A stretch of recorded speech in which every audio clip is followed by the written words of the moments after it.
So before he starts, I'll just like to give us some ground rules. So make sure you have muted your mic. And if you have any question, you can just raise your hand, and then the speaker or I will give you a chance to ask your question. Yes, so welcome, Ruben. Thank you very much. Can you hear me?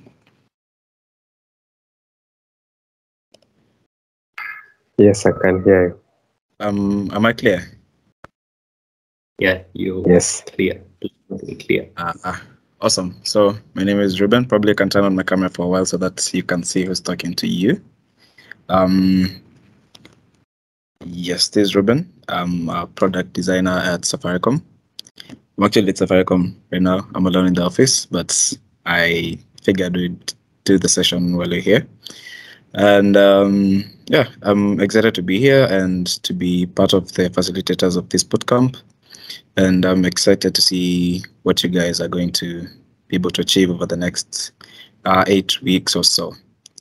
So that said, I think you've seen enough of me, and we can get on to the presentation of the day or the session of today.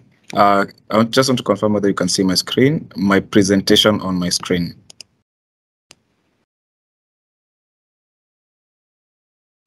Yes, we can see it. Yes. Awesome.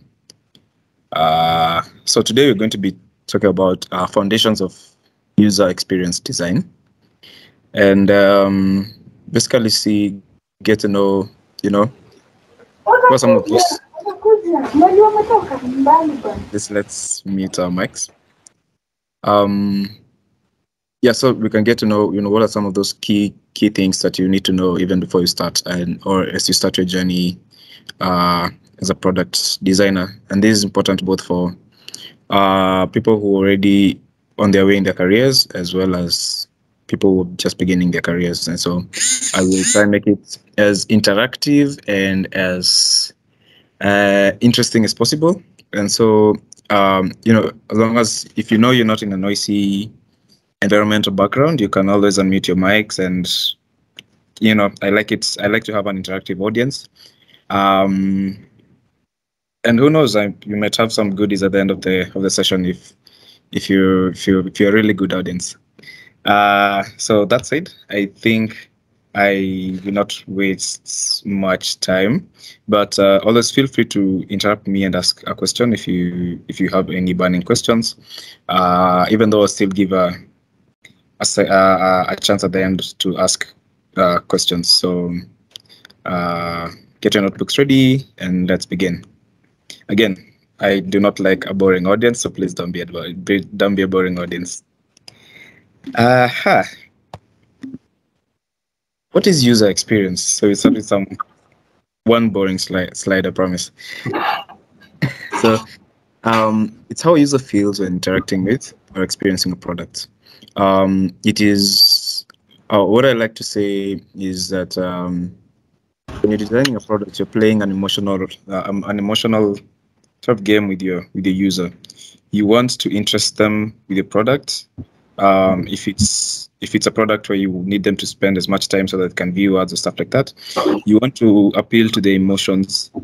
If you want to buy, if you want them, for example, to buy things, it is all about feelings. What feelings to invoke in your user from the moment they click on your app or they load your website to the moment they leave. Do they leave they're satisfied? Do they want to someone to your app or any product that you've designed at the end of their experience? And so it's generally, so in this field, we do not really sell products. We more sell feelings to the user, and the better the feelings that we sell, the better the product it becomes. So let's dive right in. So before that, I want you to assume this, and these were some of the places where I want us to be interactive. So two people, Mary and Anna. Anna and Mary share a birthday. And Anna is your best friend. You know everything about her. And Mary is just an acquaintance who you know from school. So you want to get them both a birthday presents. Who would you pick the most suited birthday gift for? You can get a few volunteers. Just unmute and shoot your answer.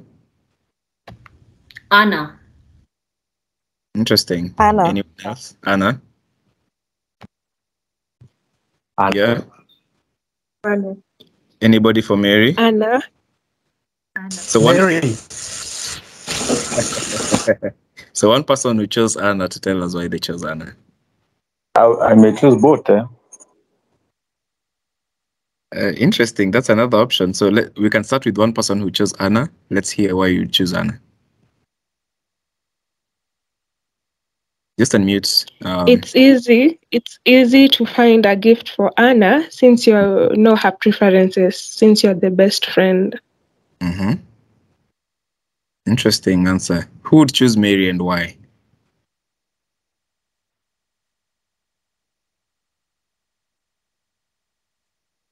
Nobody would choose Mary. No answer is wrong, by the way. You might be surprised. Probably yours is not the right answer, or yours is not the wrong answer. I would choose Anna and Mary because since she's an acquaintance, I think you know the basics, and that should be enough to choose a gift. Yeah, the question is the most suited birthday gift. So my answer is Anna, but then if I'm to choose Mary, it would be Mary because being an acquaintance, I believe I know the basics about her, what she likes and dislikes. I don't know the deeper details, but the basics I know would assist me in picking out a gift. Interesting answer. I like that answer. Anybody else would choose both or choose Mary? For me, I'd choose Anna, but if I was to choose both of them, then yes, I'd probably buy a gift for Mary, but high chances will be that it will be the wrong gift. Yes, it will be a gift, but high chances will be the wrong gift. Yeah, interesting answer. So should I reveal the answer? For me, I will choose Anna. Because since she's your best friend, you know her preferences, her likings, and maybe her favorite maybe like hobby or something that she does more. So I'll for me picking given an opportunity to pick among the two, I'll choose Anna. Thank you. Awesome. So I see two more hands. We'll pick that and then I'll go ahead and reveal the answer. Dennis? I think okay. I think I'll ask them what they want because that would give the most. It's supposed to be a surprise. Then I think Mary because acquaintance. Maybe I don't know much about her, so anything that I'll choose anything, and anything would be a surprise to her because we don't know much about one another. Hello? Oh my God, you have a lot of hands. I like that. Hello, can I speak? Yeah, sure, go ahead. Yeah, I think for a gift for someone, it can be a best friend or not. You know, when you want to make a surprise to someone, first of all, you may check information for people who know the person, not forcefully you, but people around the person. So, be it Anna or Mary, just carrying us that requirements or that survey of people around the person, I'm sure to have the most suited birthday gift for both Anna and both Mary. Interesting answer. Let's hear from two more people, please. Can I give my answer? Yeah, sure. I'd say Mary. Purely from what I'm seeing in the picture. From the colors, you can tell Anna is a bit reserved. Mary is a bit outgoing. So to me, she would be more welcoming to a gift. That's a very interesting way to look at it. I'd actually not even thought of that, but thank you. I think let's just have one more person. I think Sally has been raising her hand, so that we can go on to the rest of the session, please. Sally, if you're still around. Hey, I already spoke. Awesome. I think Ivan and Hotcodes also spoke. So allow me to continue and reveal the answer. So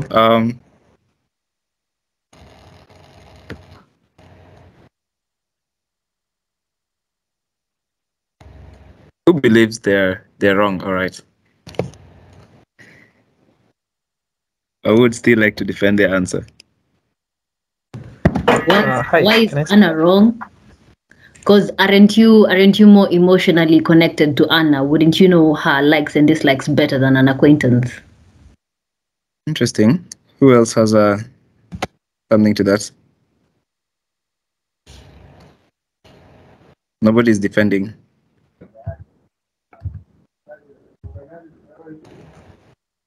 I'm sure you're all confused there. Yeah. I've got a question because Okay. I'm just kidding. You're right. Wow.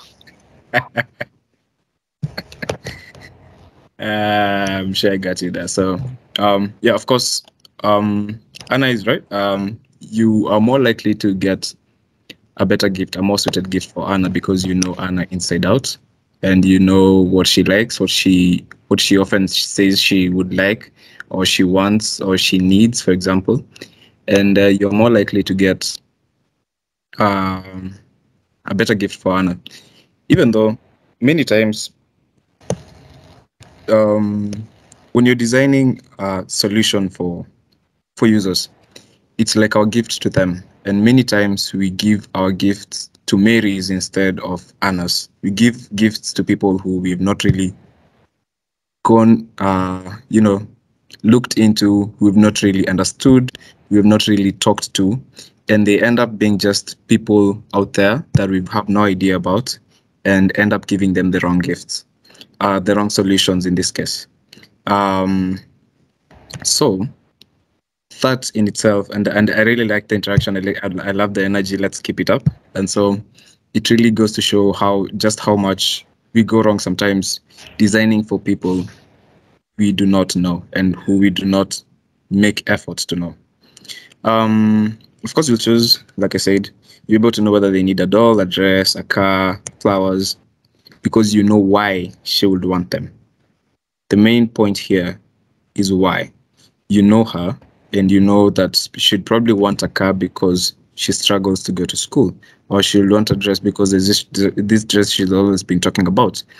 There's a because after the gift that you say. So why is one of the most important questions that we as designers need to be asking ourselves all the time. And this brings us to a first foundation, and that is empathy. User empathy, it allows us to understand users' problems, the situations they're in, and expectations of when they of your product when they interact with it. So empathy allows you to sort of get into the user's mindset. You know what they're going through, and you know what would solve that problem for them if you were in their shoes. Basically, walk in your user's shoes and see things from their perspective. And you're only able to do this by talking to your users, constantly engaging with them across, in the whole journey, not just doing an interview or a market visit once and then leaving it at that. It's, interacting with that user, testing with the user, releasing to that user, and getting reviews. Every step of that journey, you fit yourself in the user's shoes. Okay. And there's one thing I always say, especially to the people I work with here at Safaricom, is that while understanding the user's problem, 5 whys are better than 1. And these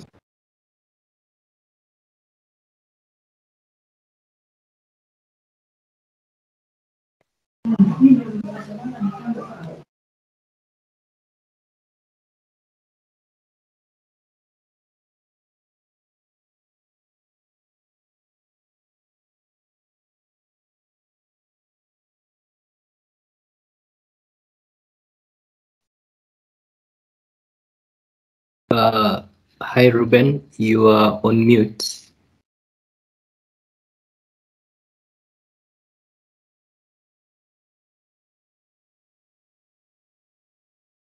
Oh no, how long have I been on mute? It's not for long. Yeah, you just started on 5 whys are better than 1. Oh, probably someone muted me. Sorry. Thanks for letting me know. So I was saying, when understanding the user's problem, I always tell my colleagues that 5 whys are better than 1, and that is related to the 5 whys of root cause analysis. And when you go to the case of Anna, you'll want to know that. Can you hear me still? My mic is saying I'm muting. Yeah, we can hear you. Yeah, we are getting you. Awesome. I can hear you. So if you want to get a gift for Anna and you decide that you want a car, you want to get her a car, there's the why behind it. And in our scenario, we want to say that probably you want to get Anna a car because she struggles to go to school. So you'll ask yourself the second why. Why does Anna struggle to go to school? It's because she lives far away from school. Yeah. Why does she live far away from school? It's because she needs to take care of her ailing mother. Okay. Why does she need to take care of her ailing mother? Her mother cannot afford treatments. Yes. Then why can't her mother afford treatments? It's because her mother does not have a job. Okay. So Anna's mother not having a job leads to Anna needing a car. But those two on the surface are not related, are not correlated per se. But when you dig down that rabbit hole, it exposes far much bigger problems that probably instead of getting Anna the car, you'd probably offer to pay her mother's medication, right? And at that point, Yeah. the solution that you thought would work for Anna ends up being a totally different problem, but one that works much better for her situation. This is another example. So a problem is that someone ran through a red light. Why did they run through the red light? They were late for work. Why? They woke up late. Why? The alarm did not work. Why? The battery was exhausted. Why was it exhausted? They forgot to check it. You find that if you give this person the solution to either have a battery whose alarm, an alarm clock whose battery would never die, or constantly remind them to check their alarm's battery, they will not have to run the red lights. Okay, you would probably not need to look at if you got late for work. That might be a reason, but is it the real reason? Woke up late. A lot of reasons could make someone to wake up late. They probably slept late. They probably were tired the previous day. But again, you only to find that the question is rather, or the reason is rather straightforward. The alarm just did not work. And so this is one of the tactics that we as designers use to try and reach to the root cause of our users' problems, because our users a lot of times do not really understand what their problems are, and sometimes they will think they will have superficial reasons, and unless you probe them deeper, you'll often end up solving the wrong problem, and after some time using your products, they will still go back to probably their old ways of doing things. They will abandon your app, and you'll now keep wondering why I thought I was solving the problem for these people, but it seems that they're no longer interested in my solution anymore. So again, keeping yourself in your user's shoes is very important. The other thing you need to look at is what is your customer's picture of success. And in this sense, you want to look at, for example, I had someone say that their favorite application was WhatsApp. And you'd wonder, what is your picture of success as you're using WhatsApp? Is it being able to talk to your friends? Is it being able to send videos? Is it being able to be in a group chat? Is it being able to, for example, make calls across international borders? Many people use WhatsApp for different reasons. And there are many alternatives to WhatsApp. But again, a lot of people still use it. Why? Probably someone's picture of success would be that because they want to talk to all their friends, and all their friends are on WhatsApp. If their friends were on another platform, they would not mind switching. by the others who would still mind. So getting to put yourself in the user's shoes also gets you to see that picture very clearly, that your user is going through a particular problem, and if this happened, their problem would be solved, and you're able to have a much clearer picture of that success. And of course, once you get the picture, you make that your ultimate goal, to get to the top of that mountain and get the success. So up next is our second foundation. I hope that one was well explained.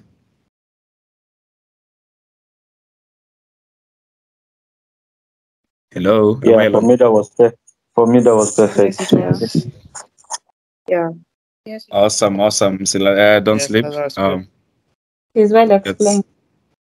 Awesome. Let's keep up the energy. So our second foundation is usability. Probably just one person to unmute their mic and tell us what they think usability is.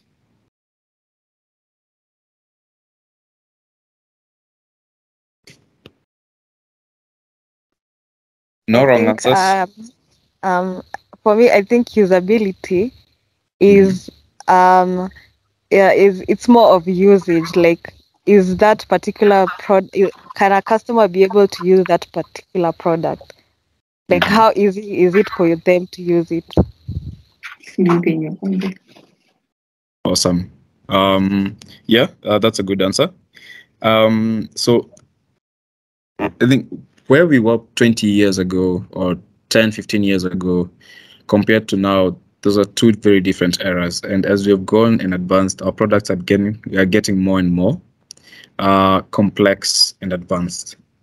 But again, our users have not evolved as fast as our products. And so our users will always tend to lean towards those products that are very simplistic, that require very little brain power to operate, products that are very straightforward. This, in more technical terms, is known as reducing the cognitive load. Reducing, it's one of the terms, rather, I sort of phrased it wrongly.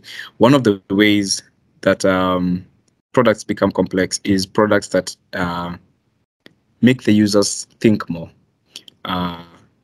Instead of them getting to just see something and recognize it and use it, they have to think, they have to remember, they have to analyze, they have to keep track of their actions. That gives them a lot of cognitive load. And one of the goals with usability is to try and reduce that as much as possible. And as you can see, the more the brain power that is needed for customers to accomplish tasks on your platform, be it complex softwares or rather quite, let's call them complex softwares, like probably like task management tools like Jira that require you to really know where something is, or something as straightforward as WhatsApp, where you just need to click and text and type and send. So the higher the brain power, the lower the preference that people will want to use your software if offered easy alternatives. Sometimes you will have no alternative but to make a software a little bit, to give a software a little bit of a learning curve, especially for tools, softwares that are tools to produce something else. Things are like IDEs where people write code, or tools like, I don't know, Photoshop or Figma, where people really need to learn because, well, there are no easy alternatives. But the goal is usually to make it as easy as possible for your users. These are some of the factors that affect usability. And one of them is intuitiveness. Intuitiveness could probably be described as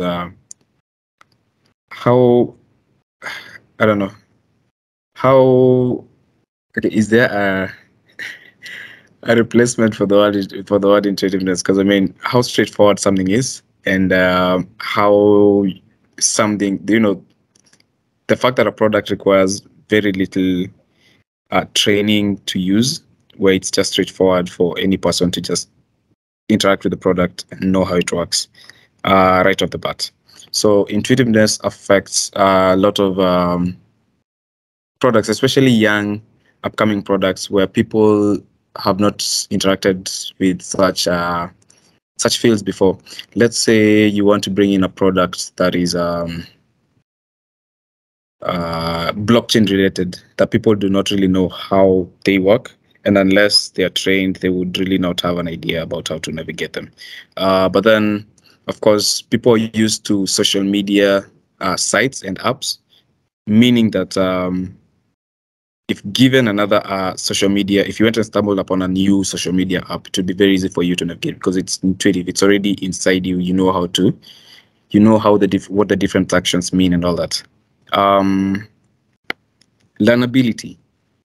So you've seen people interact with new software. We have interacted with new softwares ourselves, and there are those softwares that are easier to learn than others. There are those softwares where you spend hours and days, and you still not know how to do some of the most mundane things. And then there are some really complex softwares on face value, things like making videos on TikTok. 10 years ago, if you ask people to make videos on TikTok, they would probably, slap you or something. But then as these companies have continued making these products very easy and learnable, so someone interacts with something like TikTok or making reels on Instagram, and in a few minutes they're able to start creating things. And so just by themselves, they're able to interact with the different components, and the product is able to guide them along. So effectiveness is more of a how impactful or how easy, or basically how effective is your app in solving a certain solution. Does your app or product solve the solution halfway, 3/4 way, fully solve the solution, solve the problem, sorry. And the level at which your product or your solution solves the problem for the user. Readability. This is mostly where we talk about in products where especially the user needs to read, and things have to be legible. You need to consider things like language. For example, like if you have a product or a website where you've used very big jargons, of course, people are going to be tired with it very fast, and they're going to leave with a bad experience. And also that ties to ease of comprehension. If something is readable, if something is well legible, it's easy to comprehend, and if the language is good. So I think I've talked a lot, and we'll go to one of my third very this is a favorite of mine, inclusivity. And I like talking and working with products that ensure inclusivity in everything that they represent. And because I've spoken a lot, I'm going to give a few people the chances to tell us what they know about inclusive design, inclusivity, and what it means to have a product be inclusive.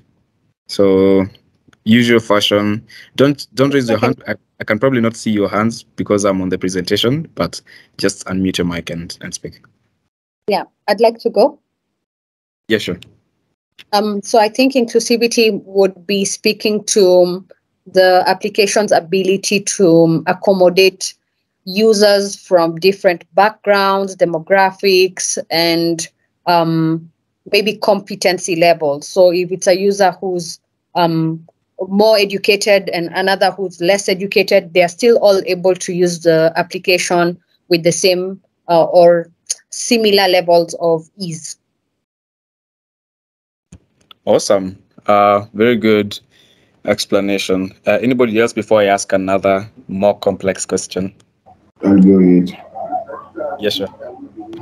Okay, when you speak about inclusivity of a product, you'll be considering that when these users are using your product, they should whether they have technical and non-technical knowledge, they are able to use the product seamlessly, and it is going to accommodate their cultural beliefs and their values. That's what I can say about inclusivity. Thank you. Awesome. So I'd like to ask another question, probably to Jacqueline. I can see her hand is up. Or anybody else if Jacqueline doesn't have the answer. What is the difference between accessibility and inclusivity? Any answer is okay. Can I try? Yeah, sure. I think accessibility is to make sure like people who can't see well or people who can't understand all the languages, they get to use the product. But now inclusivity is like one for all. Like it's direct to those people who are disabled, but it still fits everyone. Nice answer. Anybody else who can give us a different definition or difference? I can go. To give a sure. Can I try? So I'd say accessibility it's more of specialized or customized or personalized to a specific group of people, and inclusivity is for a larger number of people. Like basically, almost anyone can, like, a larger pool of people can use the product, interact with the product. Or yeah. Awesome. Let's have one more, and then we can go to the answer. Kisiangani. If you're around, Johari Kisiangani, you can speak. Hello? Yes, I hope you can hear me. Yes, you can. I think inclusivity, during the development of a product, we can get to know the opinions of the final users. Yeah, that's what I think about inclusivity. How about accessibility?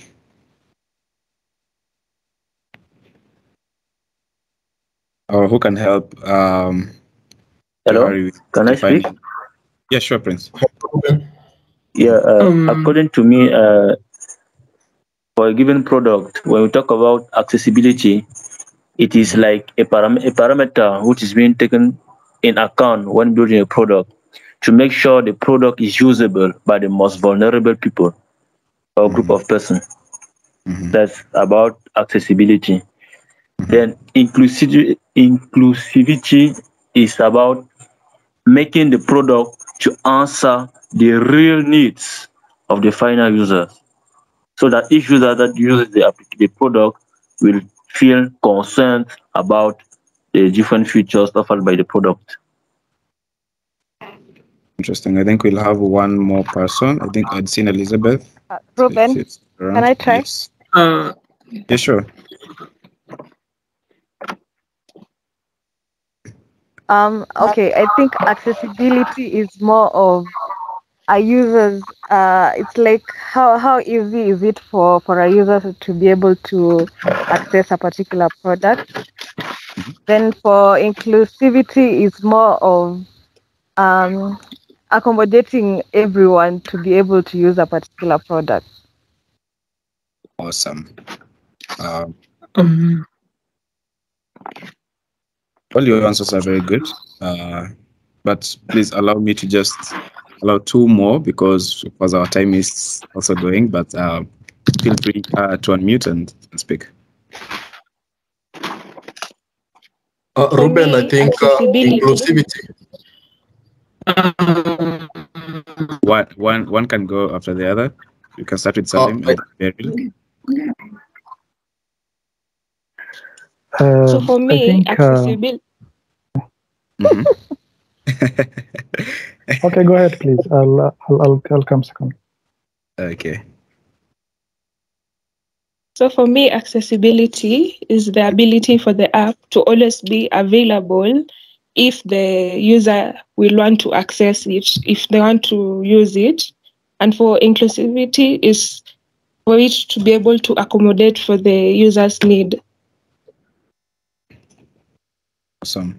Salim, and then we can go back to me. Basically, I think when you're developing a product, you first tend to define, like the users that you want to develop your product for. So when the aspect of accessibility comes, it is just catering different people in that category differently. So if there is a blind person, or maybe there is somebody who cannot, hear, or like you cater those people differently. And I think inclusivity is the aspect of considering, like, although you are developing for certain people for your product, but you also look at the general picture. Your product can attract a lot of other people who are not, like in the part, the user persona that you decided, like you develop this product for. So by keeping that, general, goal in mind, you consider certain things like, like the kind of font they're using, the kind of, the internet, or maybe like just focusing on, like if your product, even if you're developing for, like for a small group, but you also keep in mind that, like you're also developing, like maybe in the 1 billion other users may use your product, maybe, let's say that. So I think that is the aspect of inclusivity. Awesome. Very brilliant answer. You don't need a burning answer, or can we go back to me? Ruben, I think I can finish the section by saying that inclusivity is taking care of the various diverse groups of people that are going to use your application or your product. Maybe they can be diverse in terms of devices, the types of devices they're going to use, or they can be diverse maybe in the types of languages they speak. So you include a translation feature. And then accessibility is making sure that people abled differently other than your major target group can also use your use your product. Maybe we can say adding voice control for people who are not able to see or type, something like that. That is what I can say the difference between accessibility and inclusivity. Awesome. That's a very perfect answer too. All your answers were very good, and thanks for the energy. Let's keep it up. Inclusive design is designing user experiences that cater to all the different ways people may engage, the website or an app or a digital platform, anything that we design. And people tend to confuse inclusivity with accessibility, even though they are not very different. In fact, they are very, they have a lot of things in common, but it's always important to know the difference and know whether to go for inclusivity or accessibility. So let's look at the difference. Of course, a lot of your answers are in line with what we have. And so accessibility focuses on ability.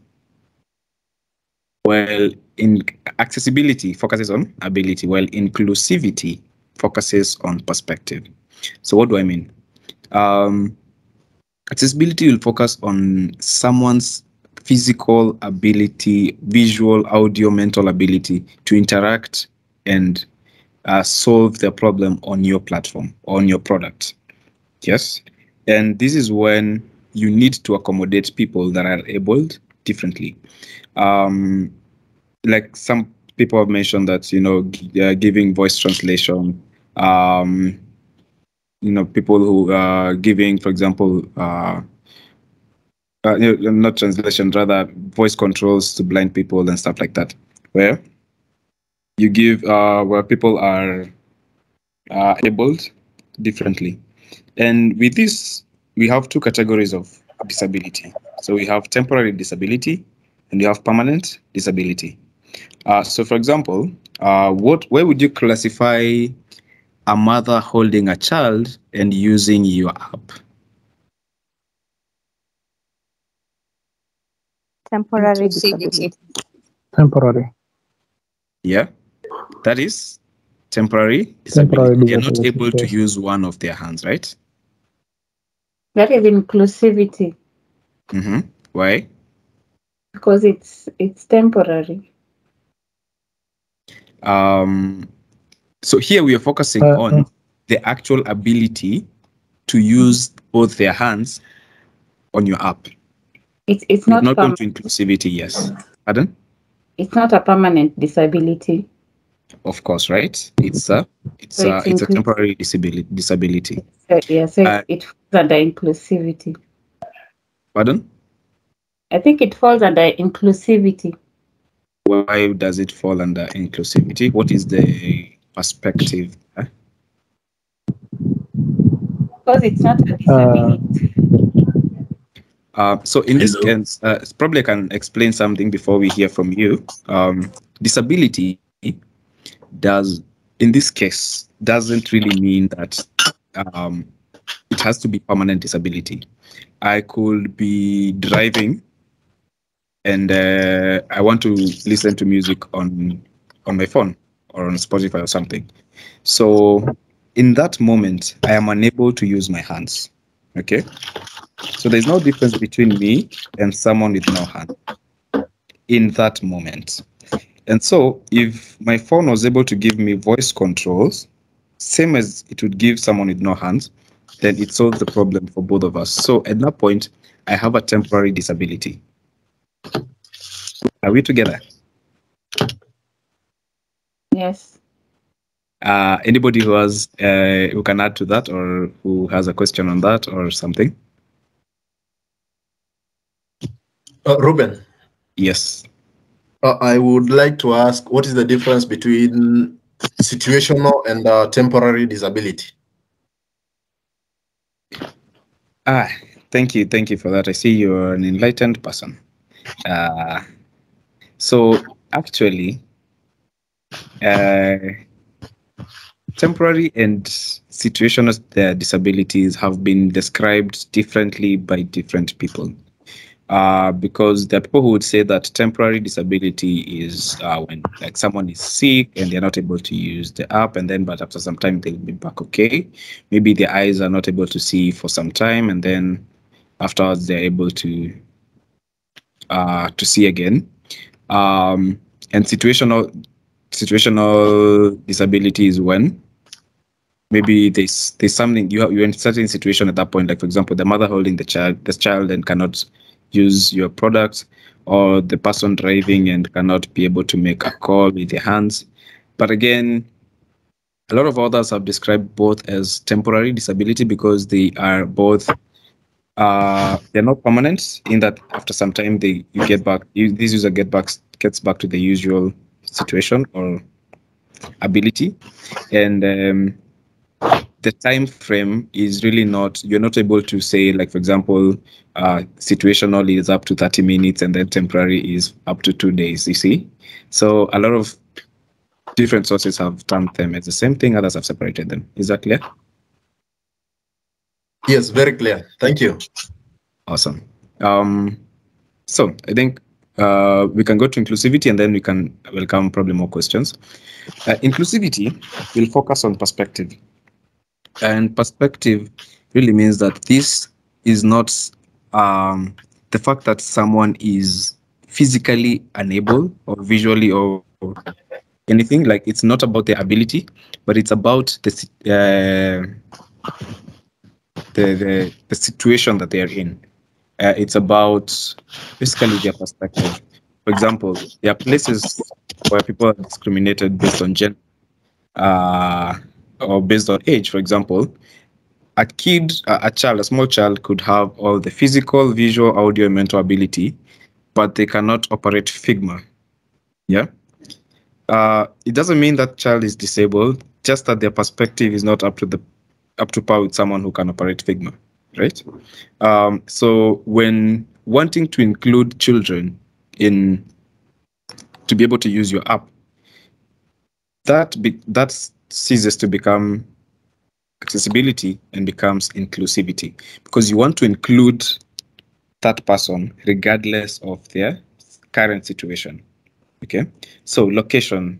Is your app going to be primarily used by people living in remote places, farmers, fishermen who go to the lake, places with no strong internet?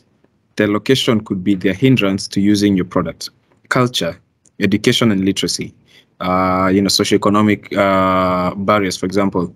Are you just designing an app to be used on a big screened smartphone like an iPhone 13 Pro, and most of your users are, in the informal settlements where they basically have very small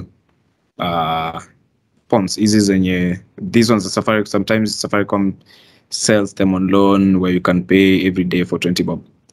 Those two people are not on the same perspective. They do not look, or they don't use your app from the same perspective. One of them is advantaged, the other one is disadvantaged. So technology and connectivity.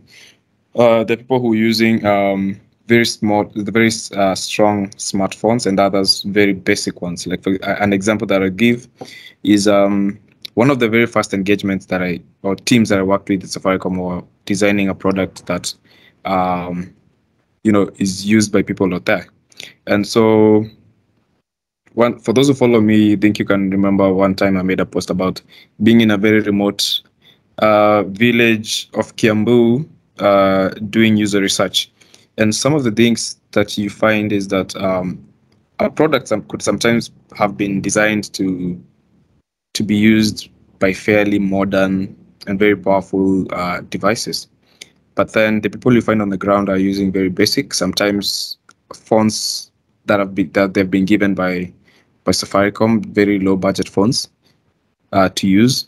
And it's when you go to the ground that you realize that this app was really not inclusive. These people are very physically abled, but their situation, the environment, the technology that you're using disadvantages them. And with that, I'll probably want to hear more of your weighing and inputs towards these both. Do you think they have been differentiated well? Do you think, is there anything confusing? Is there anything that you don't understand between the two? This is your time to unmute and ask or give your point.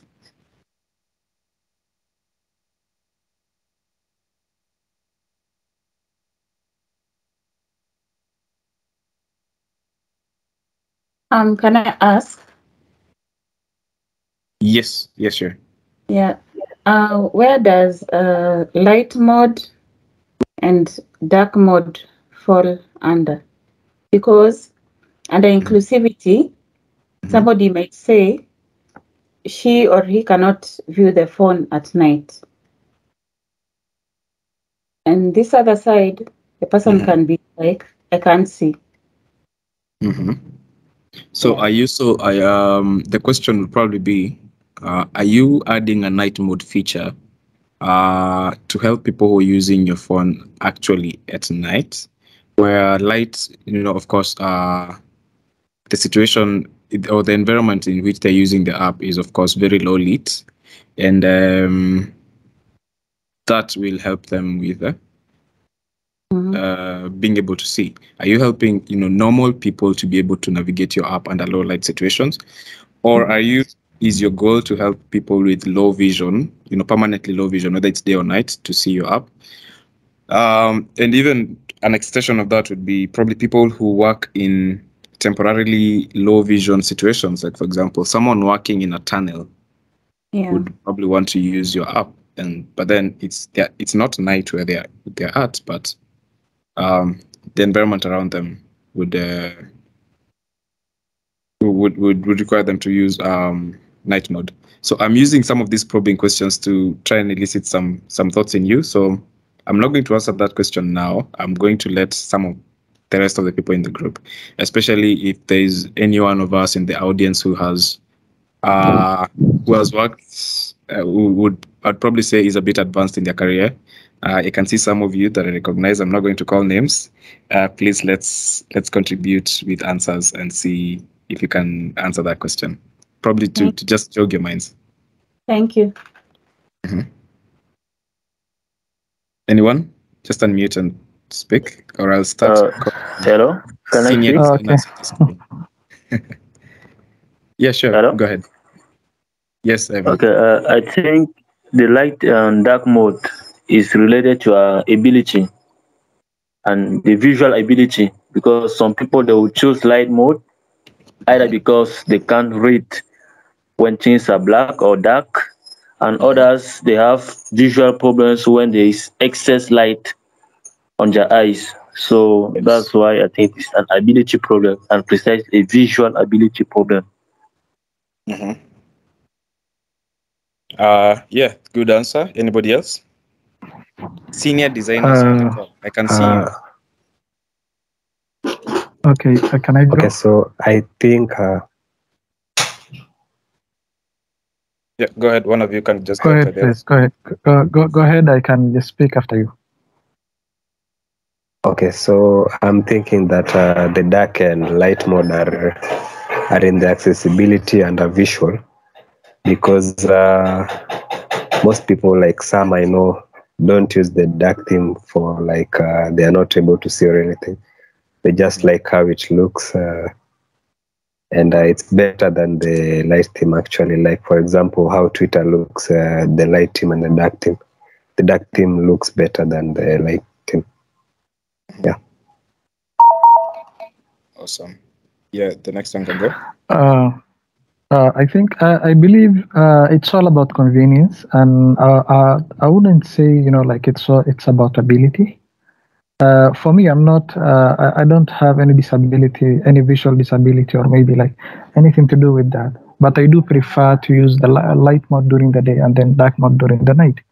And I think for me, it's more of convenience and like whether as to what I like and what I don't like. I am somehow leaning towards like the guy who just spoke right now.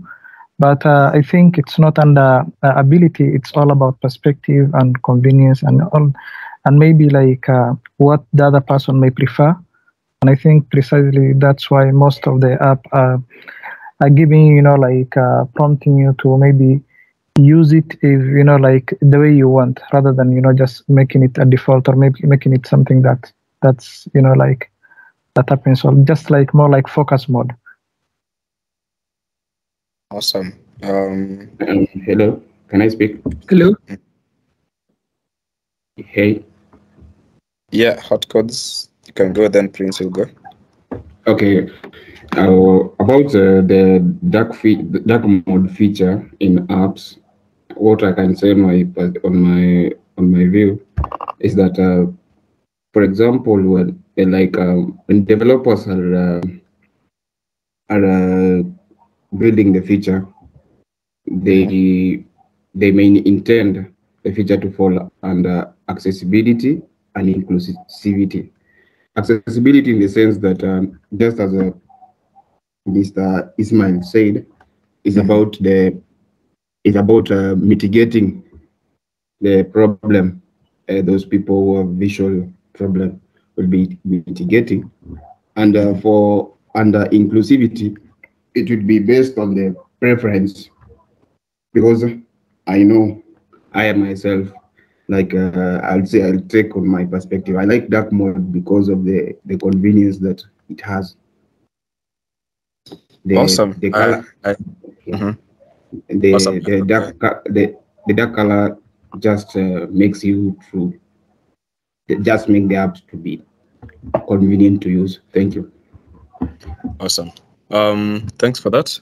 But and the answers are all really valid, and it's interesting to see that we all have very interesting views about both of these topics.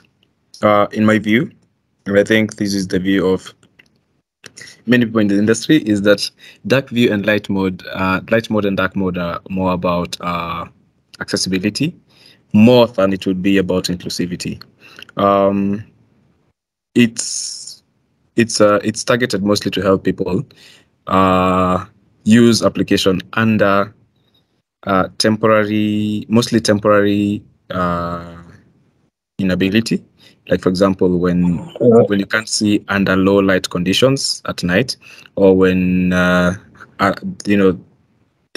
high amount of light from light mode affects your eyes.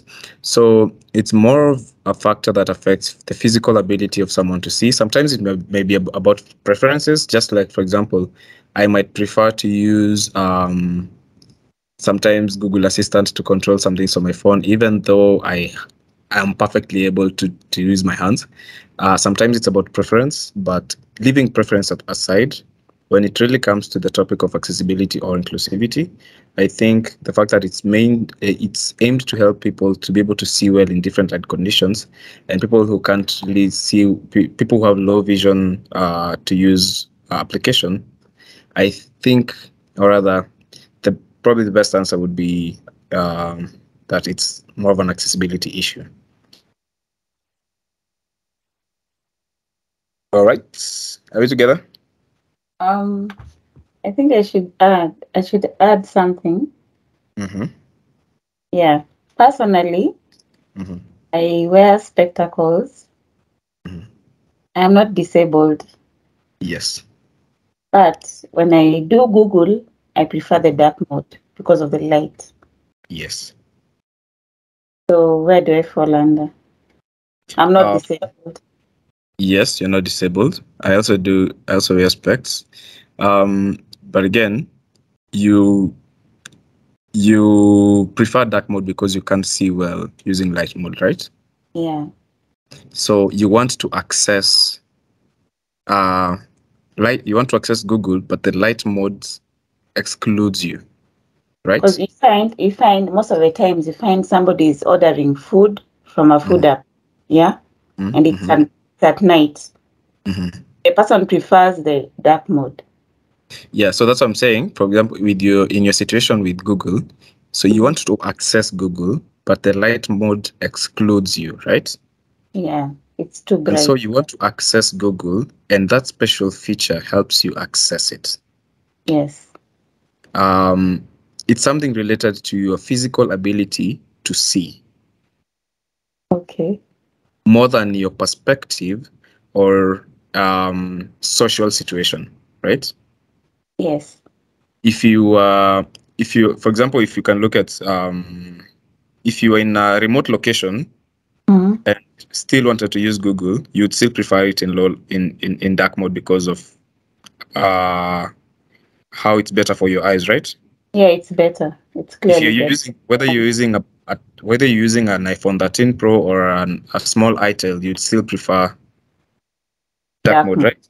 Yeah. So it's less based on perspective and more about your ability to see. Okay. Which makes it an accessibility issue, right? Yes, I've understood. Awesome. But then, one last one because I'm now about to introduce the second aspect to these two things. Yeah, one more. Hello? Yeah, go ahead. What if you argue it in this perspective where you have a light mode feature and a dark mode feature? Wouldn't that be including people who have visual problems into your app? Instead of having the dark mode feature where it will only be, your app will be focused more on accessibility. Having both the dark mode and the light mode will be focused more into inclusivity. So which of these two features is a feature? Which of those two is a feature as opposed to the norm? I think dark mode is a feature. Dark mode is the feature, right? Dark mode came to help people who had problems with light mode, right? Yep. Yes. So whichever is newer or came to solve another problem, it came to accommodate people who are excluded by light mode, and that is how you look at it in terms of which came to solve a problem that the other one created. There's a question by Clifford. Closing that chapter, there's a question by Clifford. Is it correct to say that accessibility is a form of inclusivity? My thought is that accessibility ensures the products take into account the abilities of various people, includes them in making process. That question introduces us to the next section, which is inclusivity includes accessibility. Okay. Let me explain. When you make your product inclusive, if your product is inclusive, it automatically makes your product accessible. If you think about every one of your users, whether they are physically, socially, environmentally, technologically disadvantaged, it automatically makes your app accessible. And in the recent past, we have been what's it called? Championing for inclusivity over accessibility. Yeah, don't just make your app inclusive for the blind. Yeah, are you thinking about the old people who would be losing vision by the time they are 90?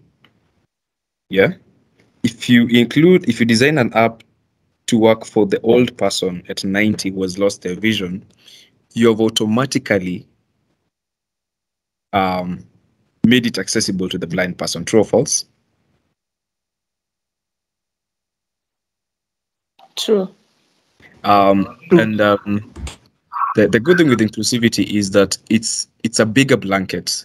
It looks at more than just these four most common disabilities, the ones on the left: physical, visual, audio, and mental.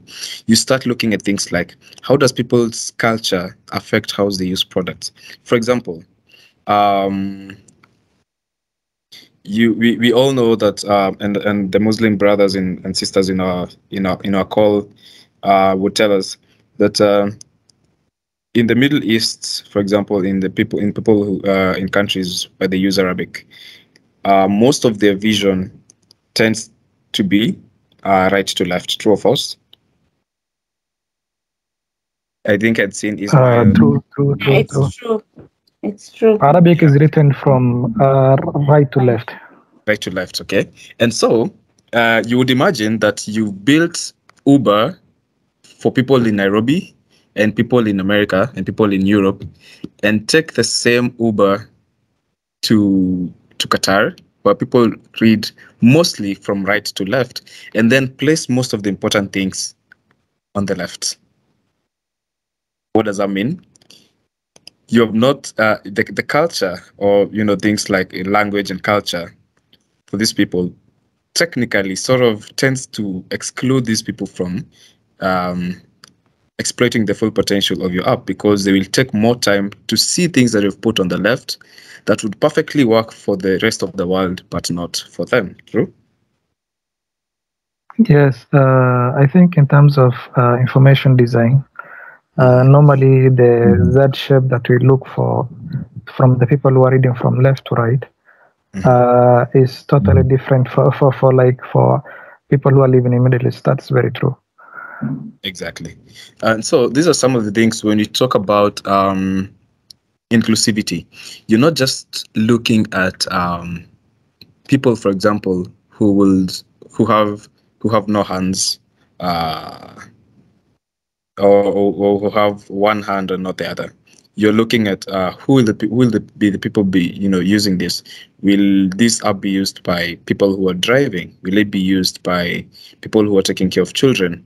Will it be used by people who are doing some other sort of work that requires them to only have one hand that is free? Would it require to be used by people who have no hands available to use when they're working? Also drivers, for example, people like that.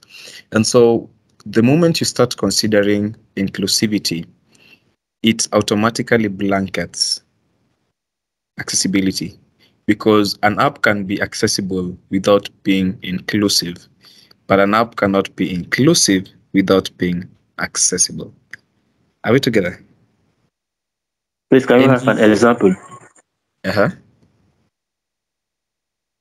was asking, can you have an example of a situation where an app can be accessible but not inclusive? An app can be accessible and not inclusive. So you're designing an app that should be used by both adults and children, right? Yeah. So you design an app that has both voice and both voice and audio translation. Both voice and what's it called? Subtitles for people who can't hear. Okay. Okay. Yeah. So you design an app that has both voice and subtitles. So you have included audio people who have audio disability. But then the children meant to use your app cannot understand the jargon being used on the app. And instead, how you would have included them would be by using illustrations. Okay. Okay. So Yeah. if you use illustrations, you will have included both the people who can hear, the people who cannot, and the children. Right? Okay. But if you just use subtitles, you'll have left out the children, even though they're not disabled. So that becomes an app that is accessible but not inclusive. True or false? Can you say Snapchat is also an example of such an app? Who does it exclude? Because if you're looking at in terms of inclusivity, take for example TikTok. I think it's easier for 30, 40-year-olds to use TikTok than it is for them to use Snapchat. That is based on what people talk about and it's sort of focused on younger generation, younger so people. It's more accessible than it is inclusive. Exactly. So you can have an app that excludes people who are very physically able, but excluded due to other perspectives, gender, age, especially age and culture, literacy, for example. You could have an app that has that has audio and that has subtitles, but the illiterate people cannot read and cannot hear what you're saying. True or false? It's true. But now the other Question. I think there's a question. Ruben, I have a question. Can we also say that Uber is not inclusive? Why? In terms of Uber can be accessed by everyone, except maybe for like people who don't see. Like if they would have a feature like maybe voice recognition that the blind who cannot be able to like interact with it, like with the app can like use voice recognition to order maybe for a cab. So can we say that it's accessible but it's not inclusive? I didn't understand. You said it's who cannot be able to use it, sorry? Like the blind. Like for you to use the app, like you have to see how you're interacting with it. So like someone who is blind will have to have assistance from someone else to like order a cab for them. So if they will have like a feature like voice recognition where you can just order, you can just voice it, or you can just voice it and then you order for a cab. So like it will also accommodate them. Let me jog your mind a little. Okay. If you look at Uber, so anyone who might have worked with inclusive and accessibility apps before would know the concept of screen readers. Yeah, that's what So screen readers are applications that run on top of the other applications of the phone and read out the text for the blind people. Yeah. Yes. So I would just to jog your mind, I would dare argue that Uber is accessible. Why? Because everywhere there is an icon, there is a description. And so if you won't see the icon, your screen reader will read for you the description. Oh, and also, can I add on to that? Uber Eats Uber has language translation. Then Uber Eats is also coming through. So there's that aspect of translation it already has. Yeah, better than the competition. If you do the competitive audits, they're coming. Yeah. Awesome. So Dog eats him recently. okay. So I was thanks for that. So I was talking about the fact that an app can be sometimes accessible without being very obvious. For example, an app can support, and this is something that actually in places that I've worked before that have been very, I'm not saying that it's not done at Safaricom, it's just that I'm not directly involved here, but before where I was in the past, it's something that was really encouraged because it was a company that was quite inclusive and employed a lot of disabled people. And you find there are products that will not have translation, that will not have not have for example the subtitles and everything, but making the app internally, like in its structure, making it accessible could mean that every image has an alternative text where the screen reader, for example, or the font software can be able to read out and tell them that this is an image of a dog, even without them seeing the image. So it's very good to note. And the reason I've decided to jog your mind, Sheila, I don't know. Probably, I don't know if you're Ruben, my question is, like, yes, the screen readers can be able to like read for you like text, like which you can't be able to see. But I'm thinking like for a blind person, you really can't see, so like you can't query it like to read for you or something. So what's can I chip in? Yes, Salim. I think maybe some of us are expecting, like some icons to, or maybe like some things to be placed on the side of the phone, so that at least you can easily access the settings of accessibility, or maybe like inclusivity or anything to do with that. I think we need to recognize the most important part is that most of the app are designed, keeping in mind the type of users that they're going to use. So this description that you see on side boxes. So whenever I was just trying to check Bolt right now. The first box, the first interface, it is telling you where to. So when you press that one, it will prompt you like to enter the pickup location. That message that that is there already. The phone reader can actually read that to the blind person. So the system or the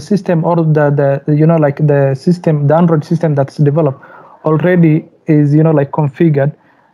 It already has accessibility and all the tools that you need. And the app is the app is designed in the mind that the phone setting will be able to help you through reading all those descriptions that are there in every icon and every place that you go within the app. So I think that's what we need to understand better. Yeah, probably just to add to that, Sheila, and thanks for your question.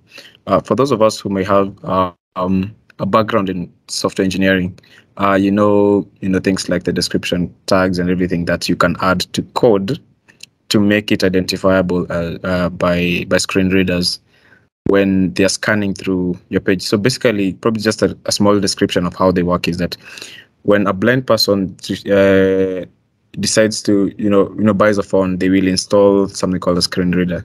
Some phones will come with them internally in their settings, but mostly they will install third-party screen readers. And so this screen reader is able to, any app that you open, of course, it probably the journey from the homepage, it will probably ask you, once you ask it to read out the apps, it will tell you, okay, I can see my Safaricom app, I can see WhatsApp, I can see Spotify. Tell it, okay, open Spotify, and then it will start reading from the top of the page going down. And when you ask it to stop, you will select that option. You sort of control it with your voice, and it's able to see everything. Now, how inclusivity or accessibility comes in with that is when the designers or the engineers of that application make those tags visible to that screen reader. There's ways to go about it. I don't want to get technical today in terms of code, but you can often make an app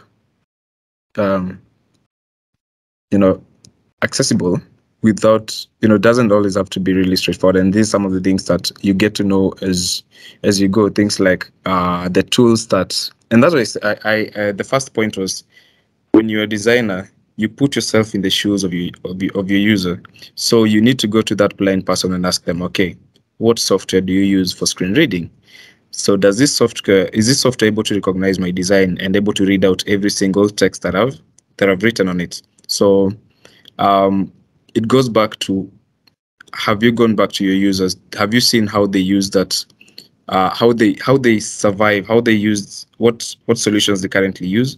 How do they use them? How can you improve upon those? And how can you make your product include them in their current way of living?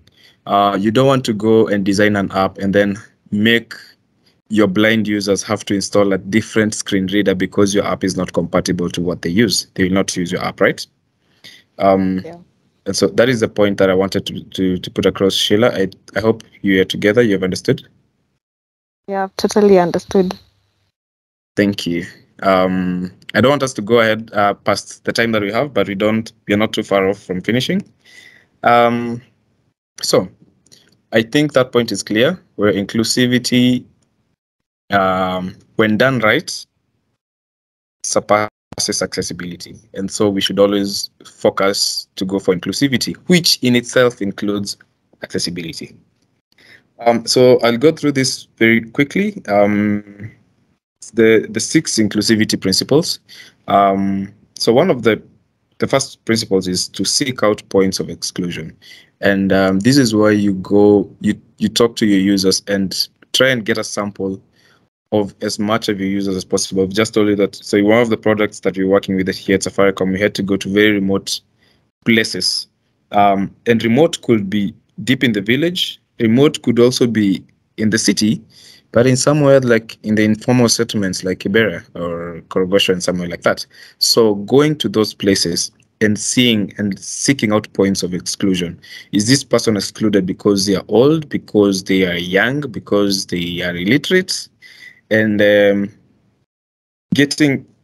starting on that journey of putting yourself on the user's shoes. Second thing is identifying situational challenges. Situational challenges will include what we were talking about earlier. Is this person constantly driving? Is this person taking care of children? What situation are they current? Do these people, for example, maybe it's someone who they are not able to use their phone at work, and the only time they can use their phone is when they're in the house at night. So does this person's situation in terms of the job that they do only allow them to use the app at specific times of the day or night? And that would be their situational challenge. So you get to seek out also and identify those challenges. The other thing is to recognize personal biases. And this is usually a very, very tricky situation or section or point, and one that a lot of people tend to miss. So I was talking to one of the people that are mentoring currently. I don't want to mention their name because they might be here, and I want to put them on the spot, but it's a good example that you should learn of it. Sorry if you're here.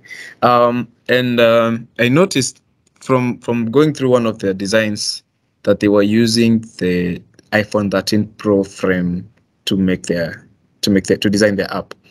And I think it's one of the first things that I noticed. I was like, oh, this screen size is really huge, and they were struggling a bit to sort of lay things inside the frames because the real estate was really huge.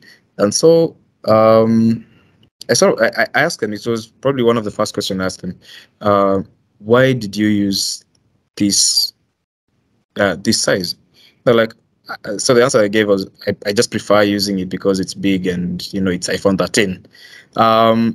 And so I asked them, so would you expect that most of the users of this app would actually own iPhone 13s, would actually own a phone with 400 pixels across the screen? And they didn't have an answer for that. And so personal biases could include, I want to design for a big screen because I own a big phone. It could include, I want to design an app with heavy graphics because I have Wi-Fi at home and it's not an issue loading the graphics. It could mean I want to have a very graphical app because I can see and I can see at any conditions. My eyes are perfectly fine. And so I do not need a dark mode because I can see well. But then you forget that there are other people who cannot. And so personal biases are a very huge deterrent to inclusivity. And people, even myself, could be a victim of personal biases sometimes. We all find ourselves as victims of such because it's something that is innate to us, something that a lot of people may not recognize because it's already part of them, either physically or in terms of the situation that they are in. Maybe someone wants to design an app that can only be used by young people because, well, they are young and they have barely interacted with older people.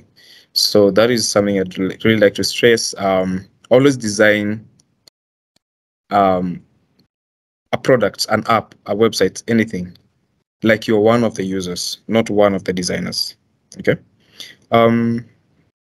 The fourth point is to extend the solution to everyone, and that goes back to the point of inclusivity, to always make sure that the very last person that is supposed to use your product is able to use it. Fifth point, sorry, is offering different ways to engage. I think this is very straightforward in that a lot of your users could be differently abled or they would prefer different ways to engage.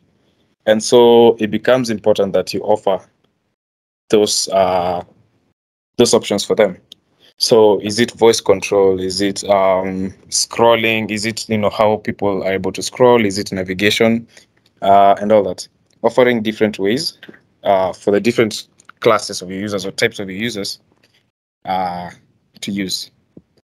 At that point, the sixth point, last but not least, is... Excuse me, a question on the fifth point, please. Yes. Please, when we talk about different ways to engage, does it include different platforms like either on phones or on desktops or the like?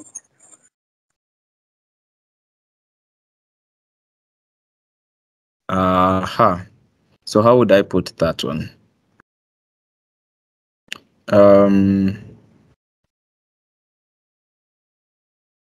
By offering different ways to engage, you are giving your users different alternatives to arrive to the same solution. Yeah.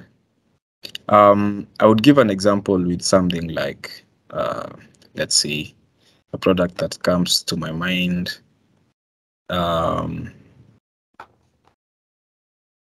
Just a random, let's talk of a random website.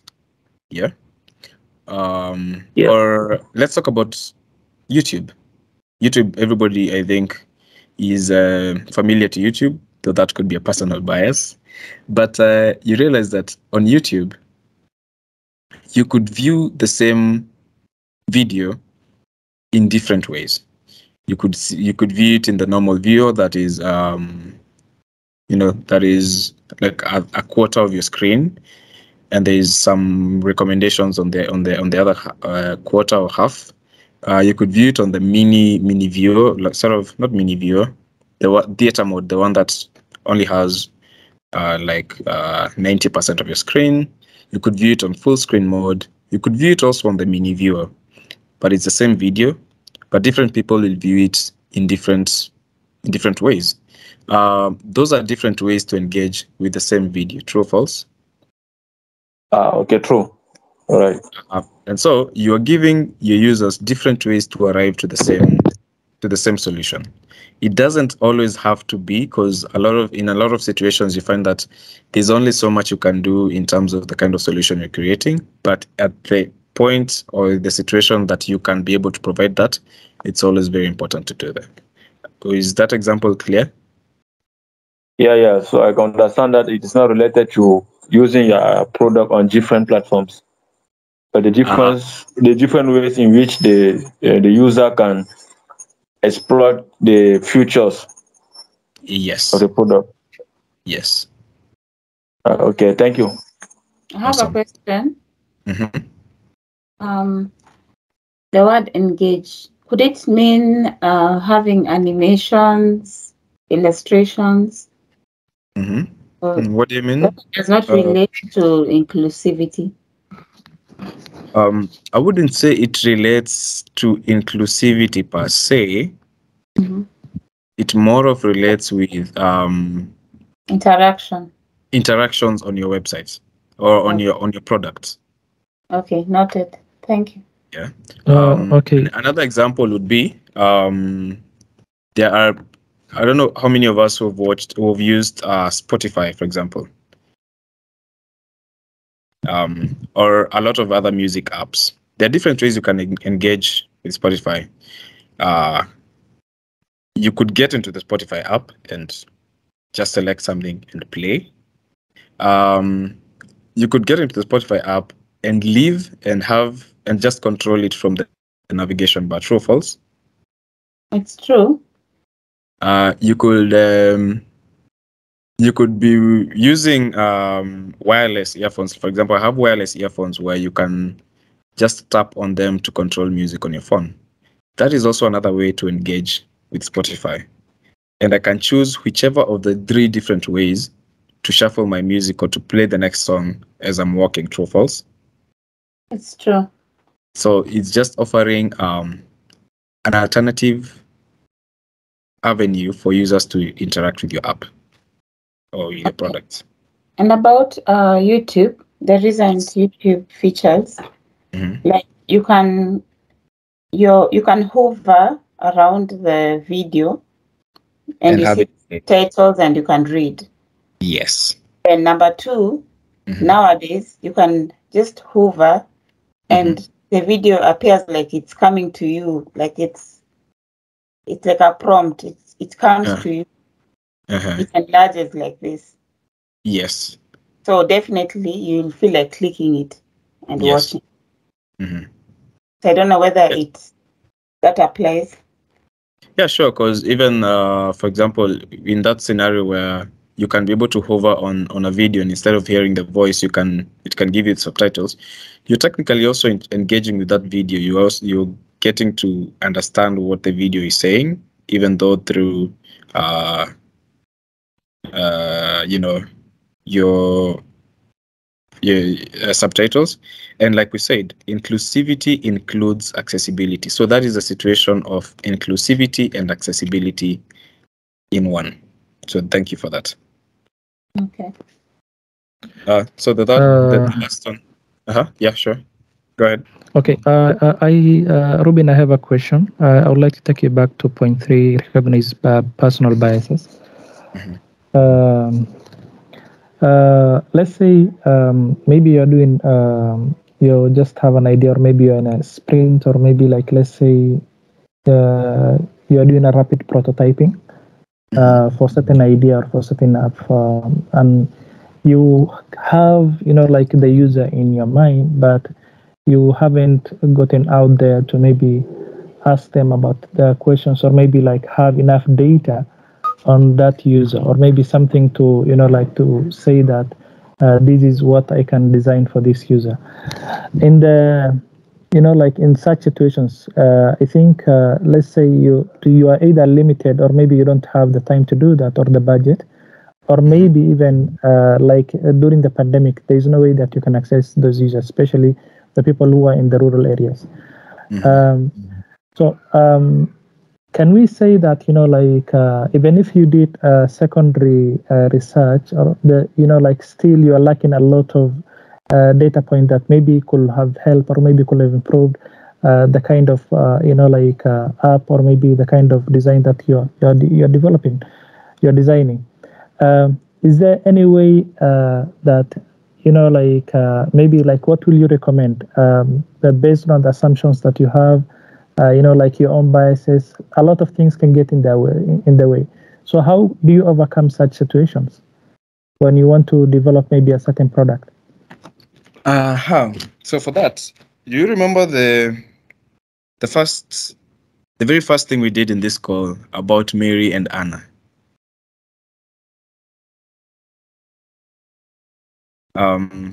Anybody remember that? Yeah.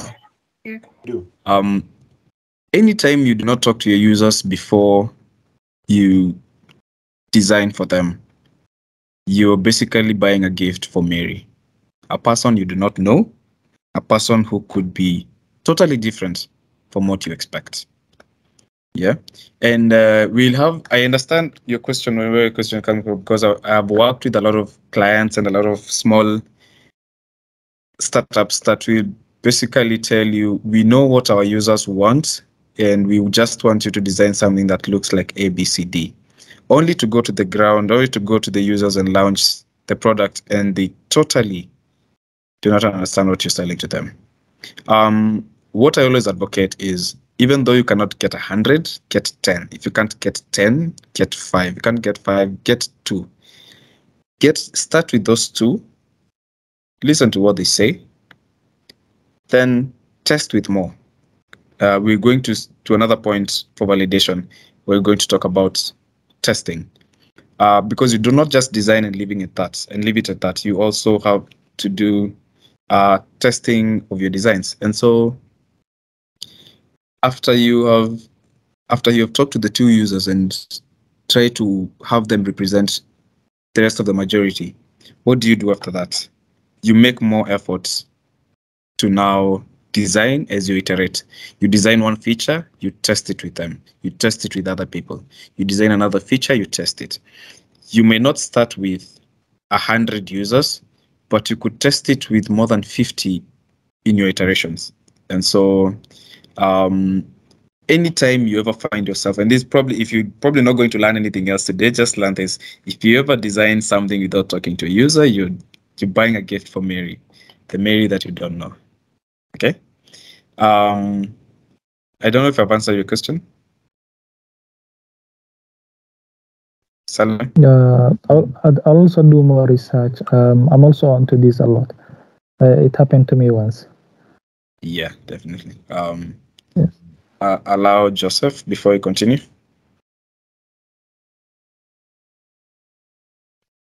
Or probably before you go to allow Joseph. I just want to... Oh, yeah. Joseph, go ahead. And then we go. Hello, good evening. Sorry, I want to point you back to the personal biases. What if, like, I want to design an app? I've already spoken with users, know what their pain point is, and I trying to design the app. In that process, I laid out my question, like survey.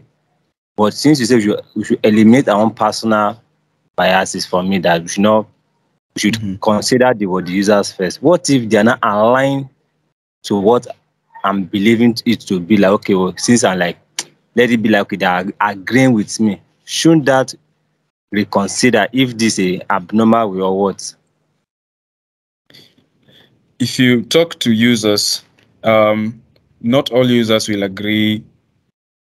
Not all users will think the same. That's the first thing you need to notice, that it's always a wild market out there. It's the Wild West, and a lot of different users will have a lot of different opinions on different solutions. Yeah. Okay. And that is why the more people you talk to, the better, because that is able to give you better averages in terms of the people who agree to one thing or agree to another thing. Yeah. Okay. So that's why it's always encouraged or advisable to talk to as many people as you can, so that you're able. You see, if you just talk to 2 people, you might talk to 2 people who just think about the same thing, or you may just talk to 2 friends who think the same way, or have the same opinions about something, and that will be very limited. So talking to more people and improves your chances. It's just like research. If you do research with a bigger sample of users, it becomes more accurate, right? So this is basically user research, and it's always very advisable that you do as much research as possible before you embark on doing that. If 90% or if a big percentage of your users tell you that's not what they want, please do not continue.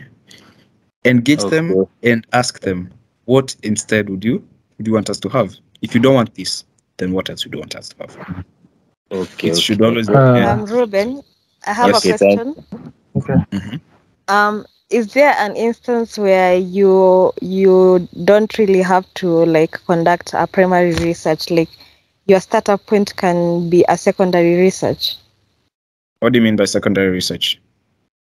Okay, like you said, you when you're designing an app for the users, you need to go to the ground, interact with them, and get to understand what they need and what they actually want. But is there an instance where you can just do secondary research, like you can do your research from books, from sites, from online, and maybe see like what other competitors are doing and what you can do to an existing thing, but better than what is already there in the market? I can see Gloria's hand is up. I will let her answer that question as she asks her question.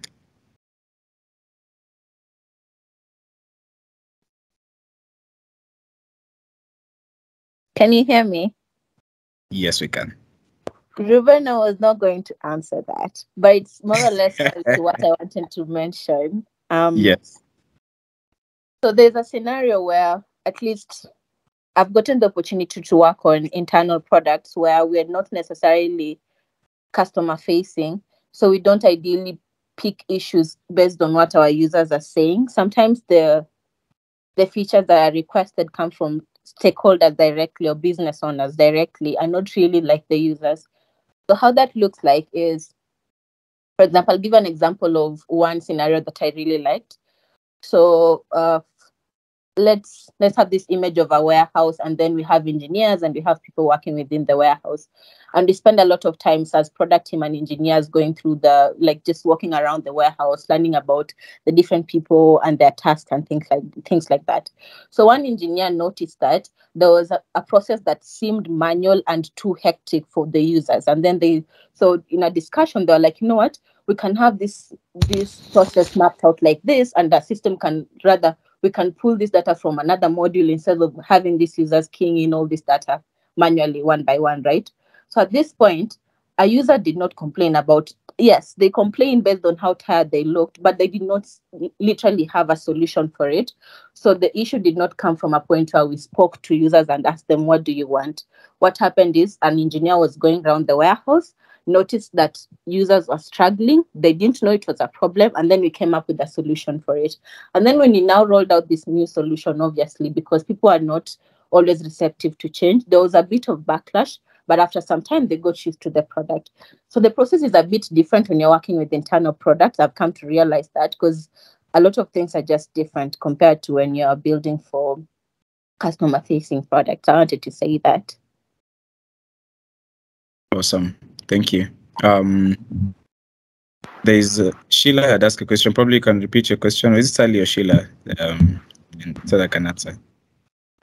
Oh, my question was pretty much like hers. Is there an instance where you don't have to do like a primary research where you have to literally interact with the users to understand what they need, what they want, what they're going through, but you can just do your research based on what already exists, what others are doing, and then like modify an existing product or service to make it.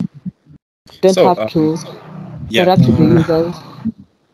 Thank you. I think there is several ways or processes in which you can come up with features or products for users. Sometimes users, like Gloria has said, a lot of users will have problems that they don't know are problems until you tell them, until you point them out to them, the problem out to them. I've had the similar situation with the product I was talking about, the one so in the very rural areas of Kembu. And you talk to users they've sort of gotten accustomed to doing something in a certain way that they no longer see it as a problem. But when you look at it, you from your point of view, from your perspective, you realize that a lot could be done better. And so in this case, you of course do not, how do I call it? It's not really advisable to like build out an entire solution and just roll it out, especially when it's free range users, like users who do not have to use your app, that you cannot force into using your app. it's usually advisable. Like, for example, what we did with the app, we went to the users, and there's one problem that they were going through, but they didn't know they were going through, and that was like being able to raise complaints or issues when they had issues, and they usually had to wait for some of these managers who drive around with Safaricom pickup trucks, and they would, like, one of the users had waited for like 6 months for that manager to come. That manager manages almost an entire county, and they were waiting for when that manager would pass by their area for them to solve that issue for them. But we realized this could be solved by a very simple ticketing system where they could raise an issue and the people at HQ can sort them instantly. But then this person did not realize that, okay, they were so used to waiting for people to help them on the ground that they did not realize that they could solve it remotely by someone else who is not physically there. But then what we did not go to them and tell them, you know what, you have a problem, we can build this for you. We actually sort of went with mini prototypes, and then that's where you go and you can ideate things. Of course, innovation doesn't always have to come from the users. Innovation can come from the design team, from the engineering team, but then you always have to test it out with the users first before you actually build it and force people into using it. So what we did, we just like designed some, not even detailed wireframes, and just demonstrated. You see, with the problem, you could, instead of waiting for the manager to come or for the whatever to come, you can have a feature like this that works like this. So you come and type in your problem, you send it, and someone will help you. They're like, oh, interesting, this is something that I would want. But before that, they did not realize that it's something that they would really be interested in. So that's also another way to do it. But I would always encourage that you make it all about the user, make it very user-centric, test it with the users as much as you can. So before you go to Kitty, I don't know, I've never known your name, if whether it's Kitikai or Kitisai or Kitichai. Never known your name, but it's good to have you on board. Before we come to you, I want us to do a small quiz. So in all my classes, we have a quiz. Have we learned enough? Do you feel comfortable that we can do a quiz? Robin, just a minute before you proceed. Sheila, Oh, just a minute before you proceed. I wanted now to ask, like, with one of our products, the app for Masoko, like, what happened that you rolled out the project and then, we rolled out the project and then after some time it collapsed. Then it came back. Like, what happened? I cannot. Was it there enough that user research done, or what was the problem? So unfortunately, I cannot speak on behalf of Safaricom or what we do internally or what happened. I'm not at liberty to share that. But I would like to imagine that a lot of research was done. I may not know what went wrong. You know, being a very big corporate, a lot of things may go wrong. And so I would like to leave that one at that. But before you answer, I know you have a lot of questions. Please allow me to just introduce you to something very exciting that you can do in the next 5 minutes. Pardon? It's not about Safaricom. It's about what? Yeah, I wanted to ask about the last topic. About the what? The last about topic. The what? The last topic.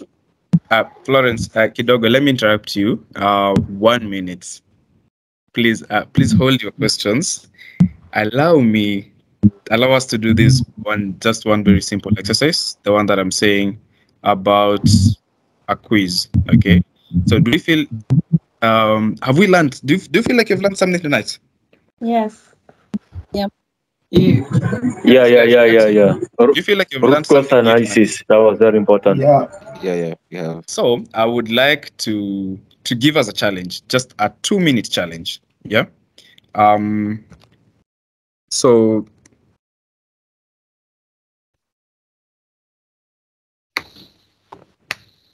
just a minute.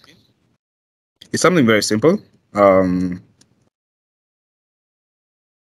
chat section is my Twitter account. is my Twitter handle. Yeah. So I would like you to go to Twitter. Don't leave the call. Just like go back home. Like just leave the call open. I'd like you to go on Twitter and tweet one thing that you have learned in today's call and tag me. And then so that we're able to share this with as many people as possible, you can tag me, you can tag Microsoft Learn Ambassadors, UX Kitchen, and the rest of the partners that we have here. You can see that in most of the tweets that are related to this bootcamp. And I would like us to share at least one thing that you've learned from this call. I'm sure we have all learned a lot. Winnie is saying that we can also tag MS Ambassadors KE. So tag me, tag MS Ambassadors KE, tags US Kitchen KE, and let's share it out widely to as many people as possible who may have missed this event. I think we are 100 people in this call. I want to see 100 notifications from you guys. 1 minute, I'm giving you 1 minute, 2 minutes, notifications have already started coming in. You can follow me and tag me on the tweets so that as many people as possible can get to know at least one thing that you have learned from today's call. Is that okay? Hello? Yeah, I'm assuming you're not speaking because you're not on the call. Yes. What was your username again? Yes, exactly. It's on the chat. It's at Ruben Kehio1.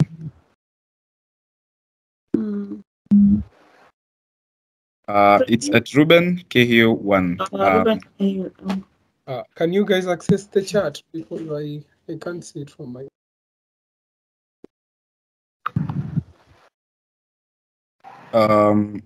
So at Ruben, so Ruben is REUBEN, Kehio is KIHIU 1. If you search Ruben, chances are you'll see my tweet or my username somewhere. If you start typing at Ruben, you will get so you can just say today I've learned this in this bootcamp.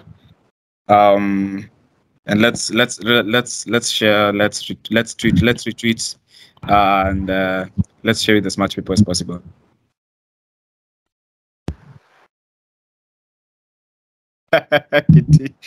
Kitty Chai has learned that I don't know how to pronounce his name. Wow.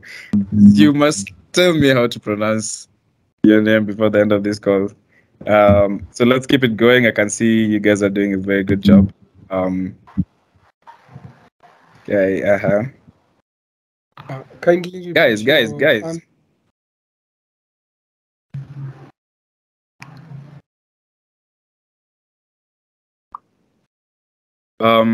are 100 guys on this call. I can only see 5 tweets. Yeah. I haven't seen my. Let's keep it going. Keep going. Your Twitter handle? At Ruben. Ruben is REUBEN, and Kehio is KIHIU. So at Ruben Kehio1. So you can tag Game Changers Bootcamp, UX Kitchen KE, MS Ambassadors KE.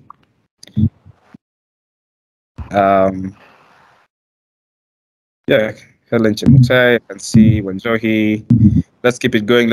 2 more minutes, and then we'll be back to answer your questions and to finish up on our session. Ruben. Yes. I just commented.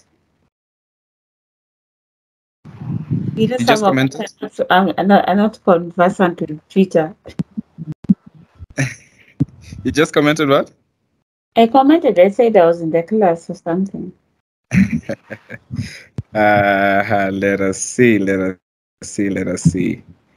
I said the lesson was awesome or something. Nice. I'm looking for it. I think they've started getting in thick and fast, like in the last 20 seconds. But I'll be sure to take time to go through all of them, and also I'll be sure to take time to answer as many questions. You can always feel free to tweet and ask a question. I'll always respond to as many questions as you ask. You'll also follow back, yeah?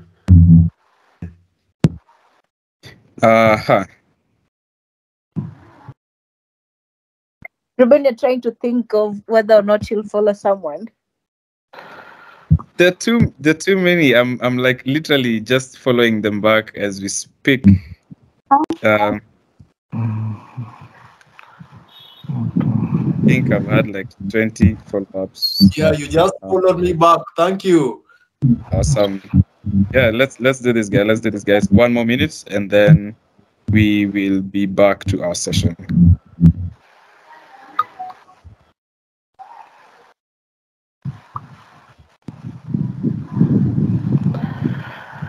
MS Ambassador.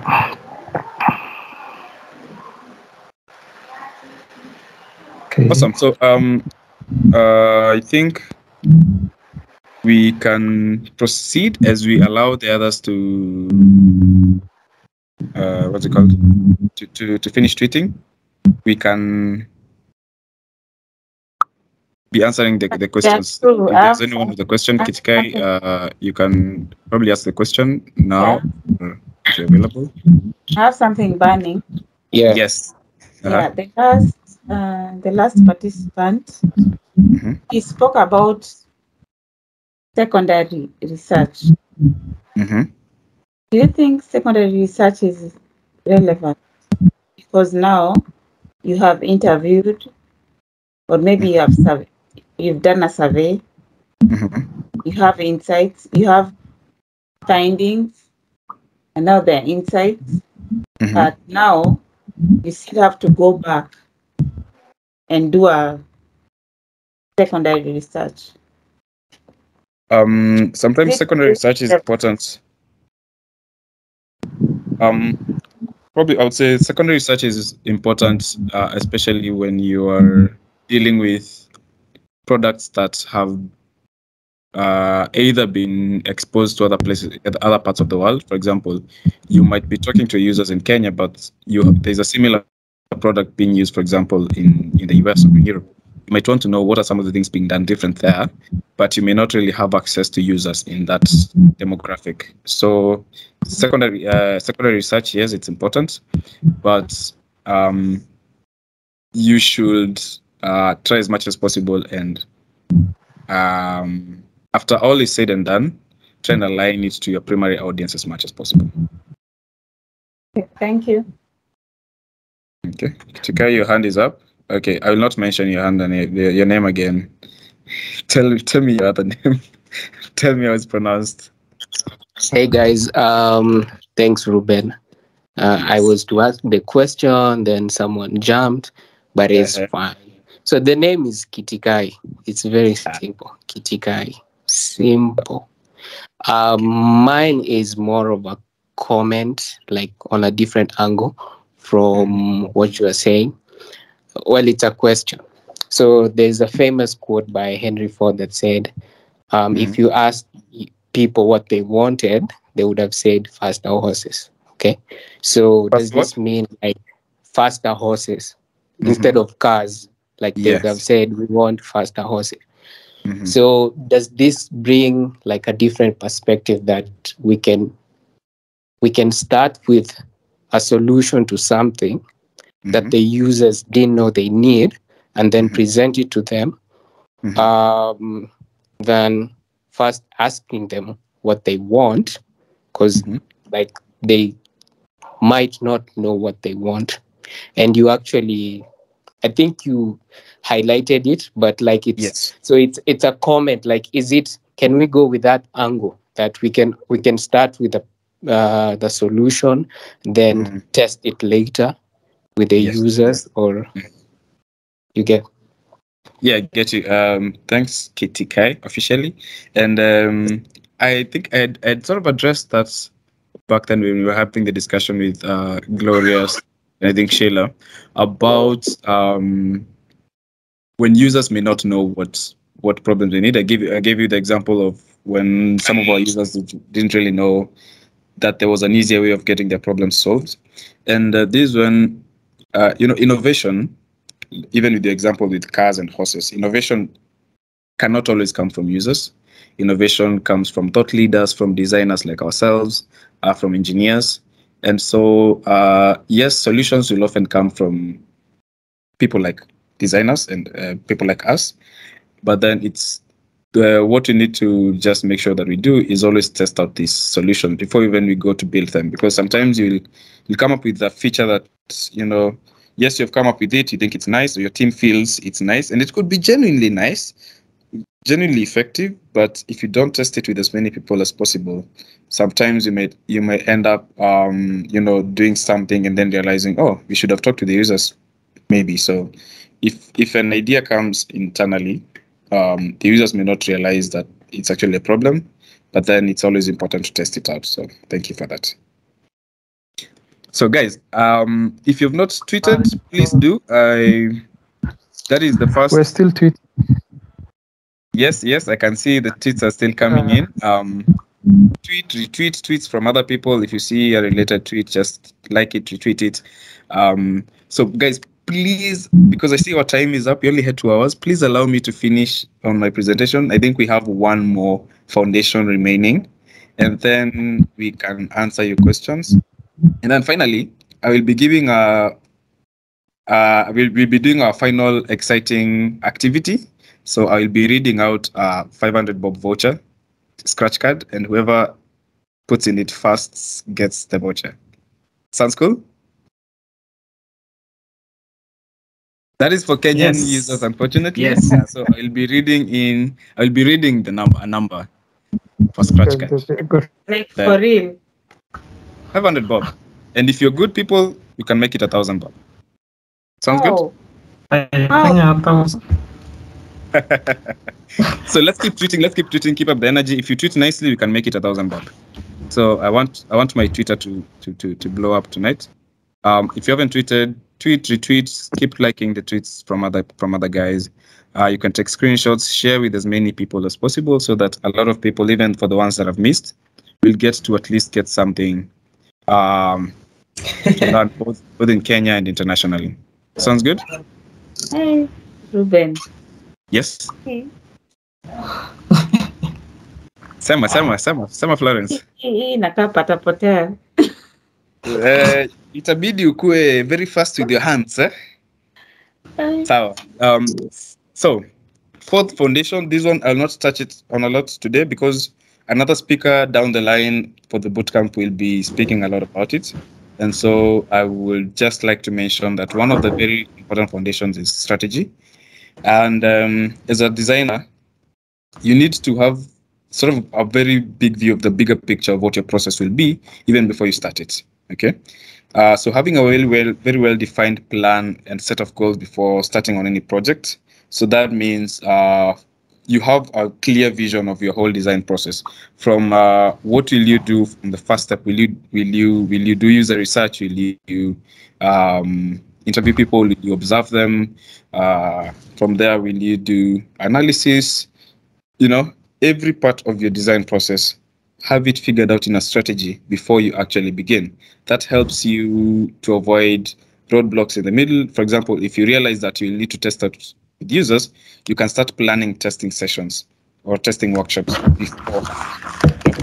So I think I'll just leave that at that. And then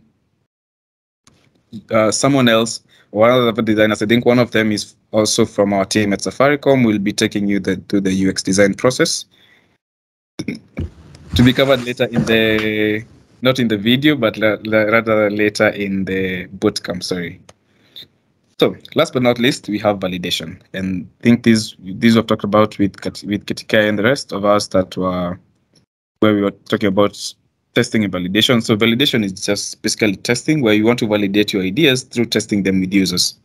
It's one of the most crucial aspects of UX designs, and you want to test proposed solutions with the people who will be using them in real life. So the proposals could have come from the users, the proposals could have come from the engineering team or the design team. Proposals could have come from leadership, like for example, the CEO could come one morning and tell you, I want this feature done. So proposals are many, but the validators are always the users. I think if you don't learn something else today apart from the Anna and Mary thing, this is the second thing you should go with tonight. You can tweet about it. Proposers can always be many, but validators will always be your users. Okay, your friends can propose an idea, your family can propose a feature, but the people who will validate that idea can and will always be your users. Okay, and it ensures that the products being made are the ones that people will happily want to use, because you don't again to build a product that has not been validated and then nobody wants to use it. Okay, so just to note, proposers can be many, validators can only be users. I'm not saying that in a tweet somewhere, guys. Guys, you don't want my voucher? Yeah, guys. I can't see your tweets, man.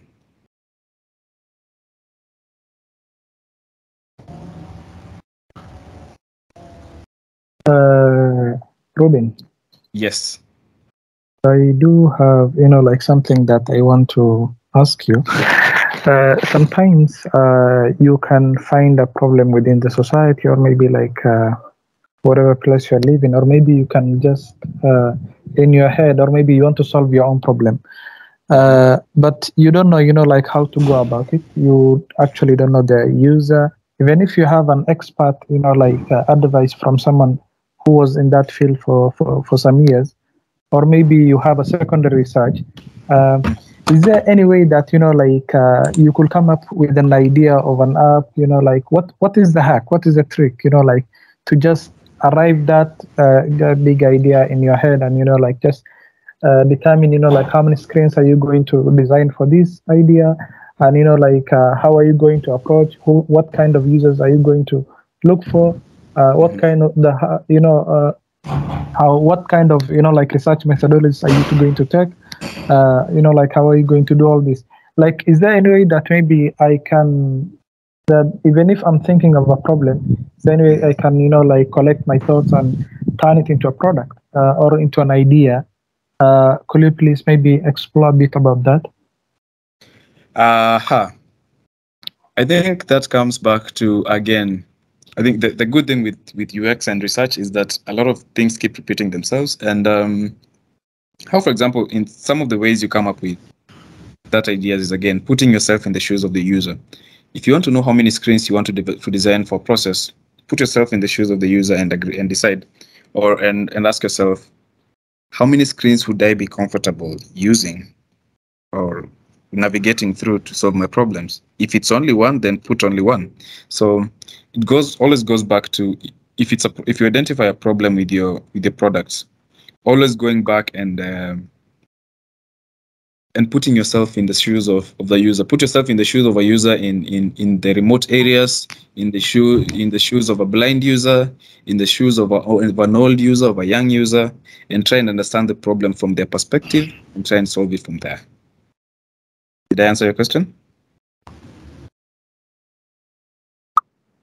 Yeah, thank you. Like it also when it comes to identifying that user itself, like how do you go about it? Maybe you have a problem, but you have no idea what kind of user you're going to approach. Everybody seems to maybe experience the same. In your assumptions, in your own, like in your own head, it's like this maybe you're solving this problem for certain people, but it might not necessarily mean that like those people are having that problem as well, or maybe it is in your head. How do you go about that? Rephrase. I didn't really get your question well. Kindly. I say like in the aspect of even identifying like the kind of user you're going to approach, or maybe like who are you going to develop for the product. Maybe in your assumption in your head you're thinking like this is a problem, but at the same time you're assuming certain groups of people have the same might have that problem, and you can develop a solution for that problem. And when it comes to reality, maybe those people want another solution, not the solution that you're currently thinking, or maybe not like the problem in the frame that you're thinking. Like how do you go about it instead of wasting time to really ask about users, like about collecting data point, or maybe coming up with questions that might not necessarily, like help you to develop such product? Like how do you determine that? How do you get that phase whereby everything is in your head and, like you want to put it into, to develop it into idea that, like can be, like shaped to people, so that at least you can ask them question and then you come up with, you come back with the data to start developing the product. How do you get out of that cycle? Yes. I think first of all, you need to actually, so before you design or come up with any design for products, I think one of the things that we have to agree is that you have to identify that there is at least a problem being faced, right? That you want to solve. Whether you are the one who has identified that problem on behalf of the user or the user has identified it for you. And with that, then you want to, how do I put it? You want to figure out the best way to come up with a solution. If you have no idea what the solution would be, which in many times is not the case, then you go to the users, okay, and tell them, okay, you have this problem. I want to know what I can do to help you. The users will tell you ABCD. Sometimes that could be in the situation where, like, for example, a big corporate like ours, like Safaricom, would have certain users going through specific problems, and we'd want to hear from them what they really want. Yeah. But then it could be from the perspective of a startup, of a young company, or just someone wanting to come up with a solution, and they have identified a gap or a problem in the market, and they have a solution for it. Yeah, but again, you cannot validate that solution for yourself, right? The user has to validate and give you the go-ahead to start developing that solution. So you can always do, and that's why we have the design process. The design process allows you to design, to very quickly design and iterate. For example, you don't have to go with very, very well-designed products. You can go with just low-fidelity prototypes, explaining to the user that this one will help you do A, B, C, D. And then if the user asks you to change something, change this to this, it will be very easy with the design process, whether you'll be wireframing, whether you'll be doing low-fidelity prototypes and all that kind of stuff, you'll be able to iterate very quickly. So you're able to keep in constant connection with your user. So you might have ideas. Always, how you break out of that circle is as long as you do not end up validating your own ideas and then finding out that they are not the right ideas, the buck stops with the user. That's where finally that circle ends. Okay. So allow me to finish up on validation. This is our last point, and then we're going to answer the remaining questions as we wind up with our final activity. So why do you test? First reason why you test is to uncover problems. Sometimes you could have problems with the design that the users capture or realize, or maybe questions with you, problems with your analysis. Maybe you analyze something wrongly, or questions with understanding the deep problems. Remember the 5 whys? Maybe you did not understand one of the whys, and so maybe a problem came up. You want to test and uncover some of those problems. The second reason you want to test is to discover opportunities. You could come up with a solution that, yes, it's solving a problem, but discover even bigger opportunities where you could apply those, where you could, improve and grow the solution. I have done that. I have been in situations where you think you have the best idea, and then you talk to the user and you continue conversing, you realize you can even solve a much bigger problem for them. So that's an opportunity for you. The other thing you test to learn about users' behaviors and preferences. If you learn that your users prefer something, the next time you come to them, you'll put those preferences in mind, because a user visit is not a one-time visit. It's not a prison visit where you visit prisoner once or twice. It's a constant engagement. It's like prayers, where you talk to God every day, you talk to your users every day. Make sure you interact with users as many times as possible to make sure that what you come up with is verifiable, is valid, and again, they're the only people who can validate it for you. How is user testing done? So there are a few ways in which you can do user testing. The first thing, of course, is talking going to actually talk to the users. It don't have to be physical interviews these days, especially with the advent of online engagement interactions. Can be through social media, can be through one-on-one interviews. So interviews, talking to users and getting their side of the story, their side of things. Second thing is observation. This is very important. Observing how the user interacts with your app. A user could be using your app, you cannot, and this is something that we practice a lot, especially even here in Safaricom, just observing as your users use your app. You just sit back, you don't ask them any questions, you just observe them. Do they, for example, display any difficulty using your app? How much time does a certain task take to finish? How much time should it take to finish before, for the user to be efficient? Remember what we talked about, that a user, for an app to be usable, it needs to be efficient. How much time does this user take before they complete a certain task? That is observation. We actually go to the point of recording time, like for example, maybe you have 10 users, record how much time they take to accomplish a certain task. And the next goal in your sprints or in your tasks is to reduce that time maybe by half, by 3/4. That becomes an actual goal from the testing that you've done. Maybe it took users an average of 20 seconds. You want to reduce it to 5 seconds. How do you do that?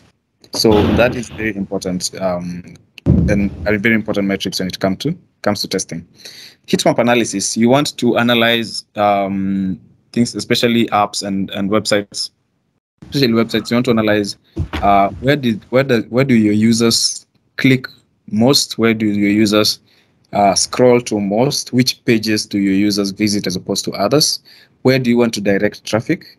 And is it where the users actually going? So this is where you're far away from the users. You're not actually with the users there. You're not talking to them. You're just getting analysis. There are tools that are available from engineering to collect that data for you, to get heat maps, get the most clicked places where your users actually looking at. These days there are such much more advanced features like that are able to look at your users. Why they're looking at the top of the page, at the bottom of the page, and then that allows you to make decisions on, for example, where to put call to action buttons and stuff like that. The last one in this list is post-production reviews, where you publish an app on Play Store and then look at the reviews. Users will complain that this and this is not working, this and this is badly placed, this and this does not seem to be solving my problems. And then that is some sort of actually post-production testing, where as users are using your app, they are sort of testing it and giving you reviews on Play Store and other places, on social media. And so that is also an important source of testing information. Now, I'm going to give 5 minutes for questions because our time is really gone. And mind you, I'm still at the office. I'm still at Westlands at the office. And so just because of time, and this has been a very interesting conversation. I'd probably prefer that we had more time for this.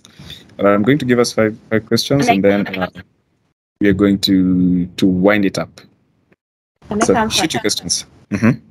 Yeah. So please go back to the previous slide. Yes.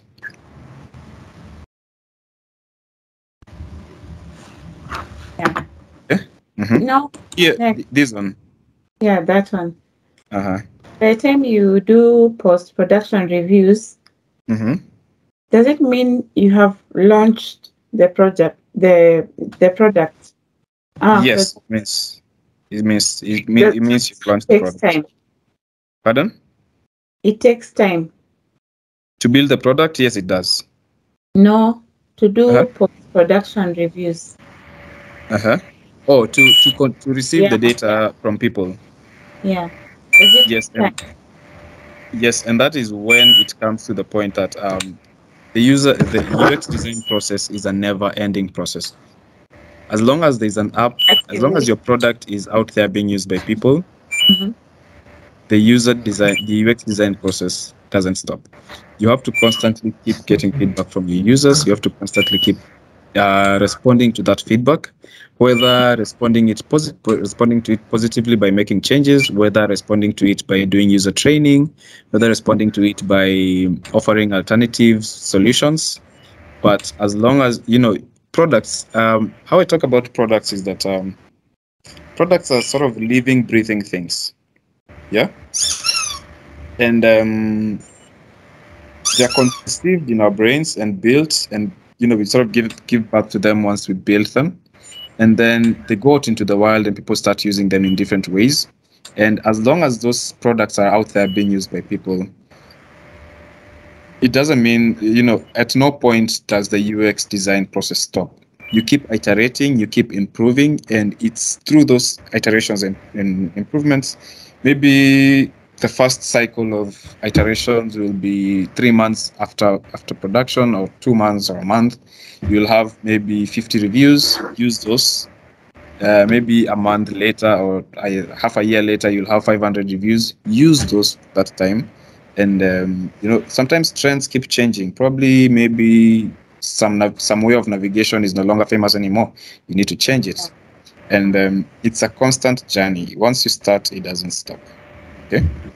Understood. So no matter even if it takes time, it's still part of the journey.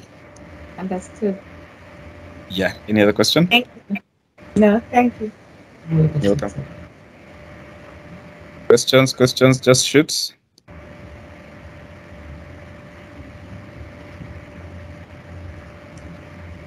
Hey guys.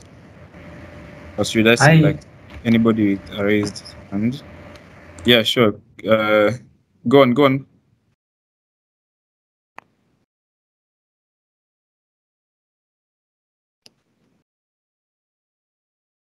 Can you see my presentation? Yes. Yes. Even right now? Yeah? Yeah. Yes. Awesome. So someone was talking about sorry, someone was asking a question. Sorry, I was distracted a bit. Please shoot your question.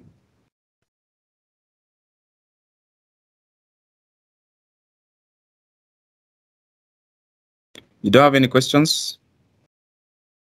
Hey, Ruben. Hi. Hey, how are you? Okay. My question is, before going into production, do you do any user validation, or do you do it after the production? And if it's a yes, what methods should you use to validate? Pardon? Pardon? I didn't hear the first part of your question. You're breaking. Before going into production, I mean, do you do validation of the product, or do you do it after production, post-production or pre-production? So this takes us back to the process of UX design process and generally product development process. And so in organizations with very defined process, you find that the process goes something like this. There is the user research and analysis phase, and then you'll go into the design. So design has, this one will come up in the later sessions.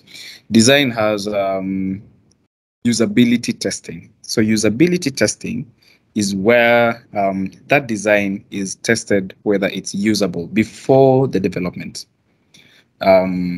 So you basically come up with the prototype. Before the prototype is handed over to the engineers, it can be tested first by users, just as it is. And that's why prototyping is very important. So usability testing is done just before development. Just after development, we have something called user acceptance testing. And that is where, now, do these users actually accept what you've built to be what they validated? Yeah. So how an architect, for example, if an architect is commissioning a house, they have to first accept that what the engineer has built is what they designed, and then they commission that house, right? So it's the same thing. Your user is sort of the project manager of this house indirectly. And so user acceptance testing is where users now get to interact with the actual coded app right before production. So after they agree that, you know what, this is exactly fine, this is okay, then, and that is why you have like beta versions and stuff like that, and beta users to test the app. Then after that, you now do production, then you can do even post-production testing with some more users, and the process goes on and on. I don't want to touch a lot about process. Someone will be here to talk about process more, but I hope I answered your question. Yes, you did. But also, I had another question. Which methods do you use to do the usability testing? And are there tools that are public, or which tools do you use? So currently, I just and in the organizations that I've been, we have just been accustomed to using the good old usability workshops. So bring people in a room and observe them as they use the application, and then later ask them questions. You give them tasks to do, and then once they complete the tasks, you're able to observe as they do the tasks. You're able to observe them, time them, and then after that, ask them questions. There have been a few tools here and there developed to enable remote usability testing. I've not interacted with those. Maybe someone who has done that can probably enlighten us about them, but the good old usability workshops work magic. So I think that is... Can I add on that? Yes. I'm not experienced. Uh-huh. Yeah, I'm just from boot camp. Okay. Yeah, so I can say we have moderated and unmoderated. Mm-hmm. So the typical usability study, you go there, you observe the user. Mm-hmm. The unmoderated, they just like typically just send the feedback. There's a video or something. Yeah. Yeah. So that's the difference. So there's moderated and unmoderated. Awesome. Thank you for that addition. So yeah, one more question. Maybe like to add on that, I think there are tools that, you know, like I don't know the name of the person who's talking right now, but the camera that's actually recording that is following, you know, like every activity that the other person is doing.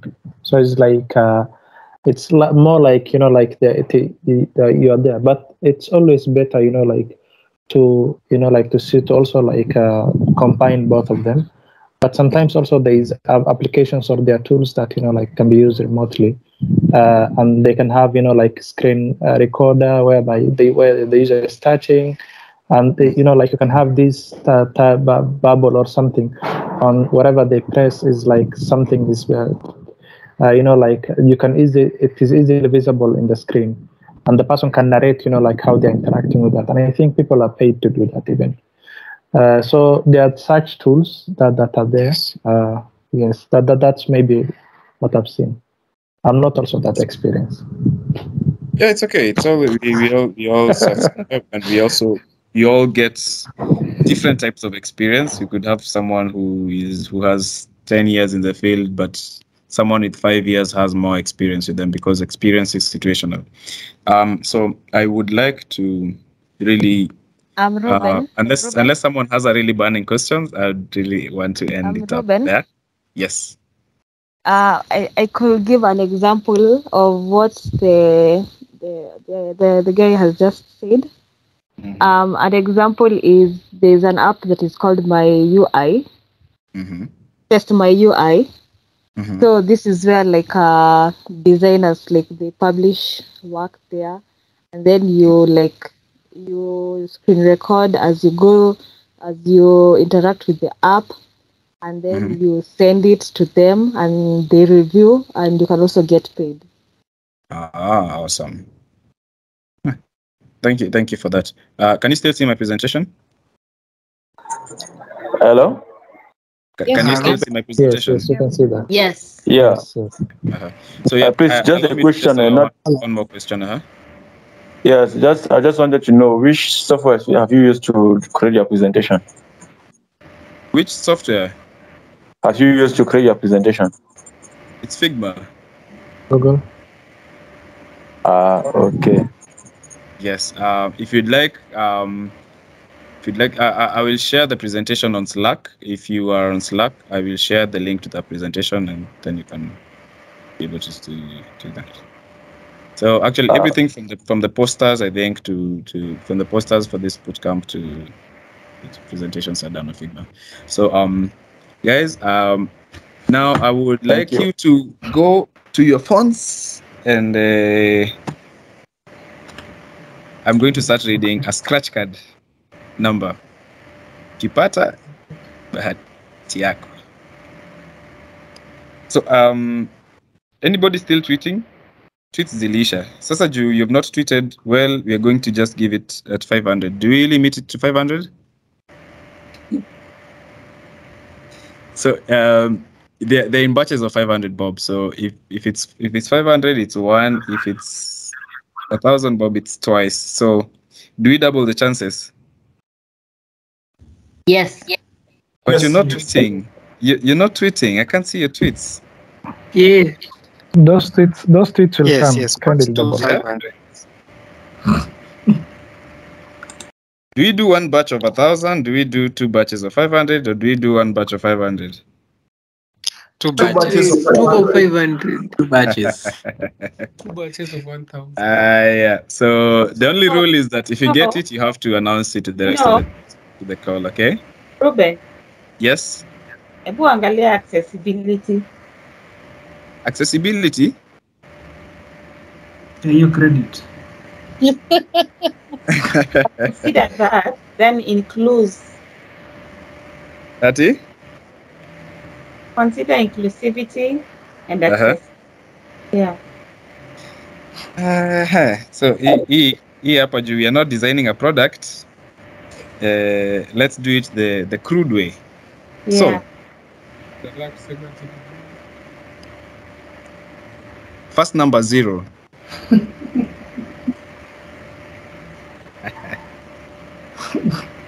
Second number 3, 7, 8, 6, 7, 4, 1, 3, 2, 4, 4, 0, 8.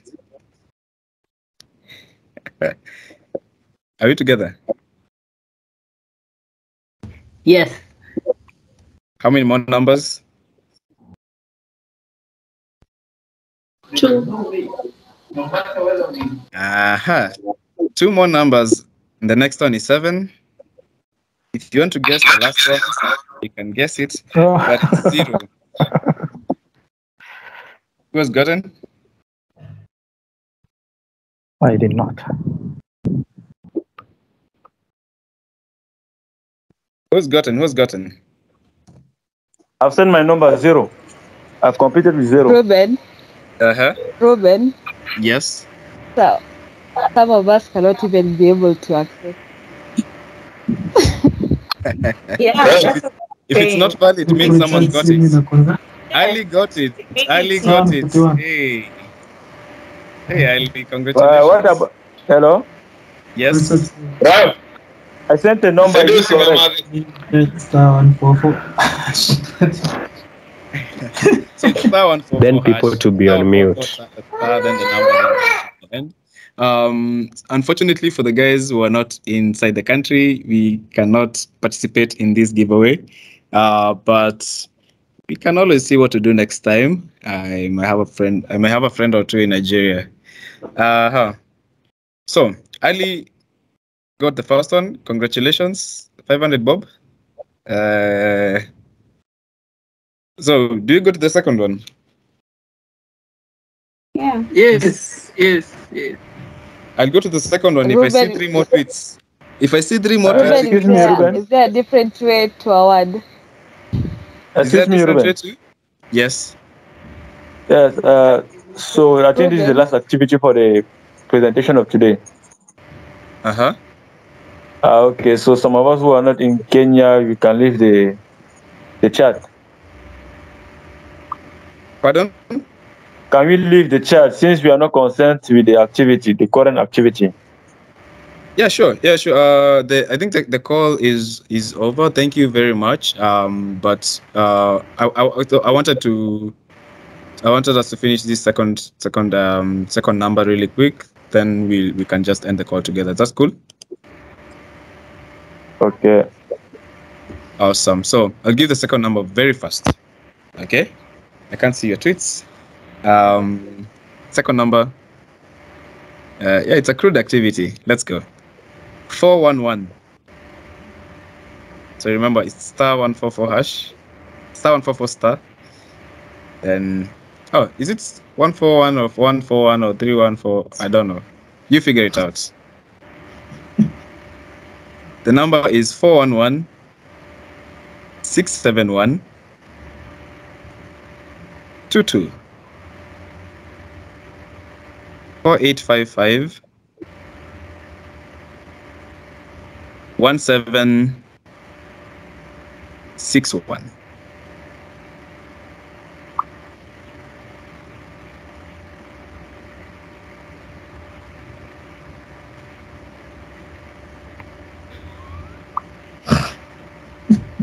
Who got it? Who got it? Who got it? I didn't. Does not exist. It's been used. Oh no. Who got it? I hope it's not Ali again. I got it. Who? Me. Florence. Nice. I saw your tweets. Thank you. Congratulations. Congrats. You need to buy a faster phone. I tried. Elizabeth, don't worry. I struggled. Nioneni kando. Howard, Yeah. I can hook you up. You tried. Don't worry. Next time. So congratulations to the winners and congratulations to all of you for attending. I know you have learned a lot. Even though you did not win the credit, you have left. Hopefully, with a lot of knowledge. Robin.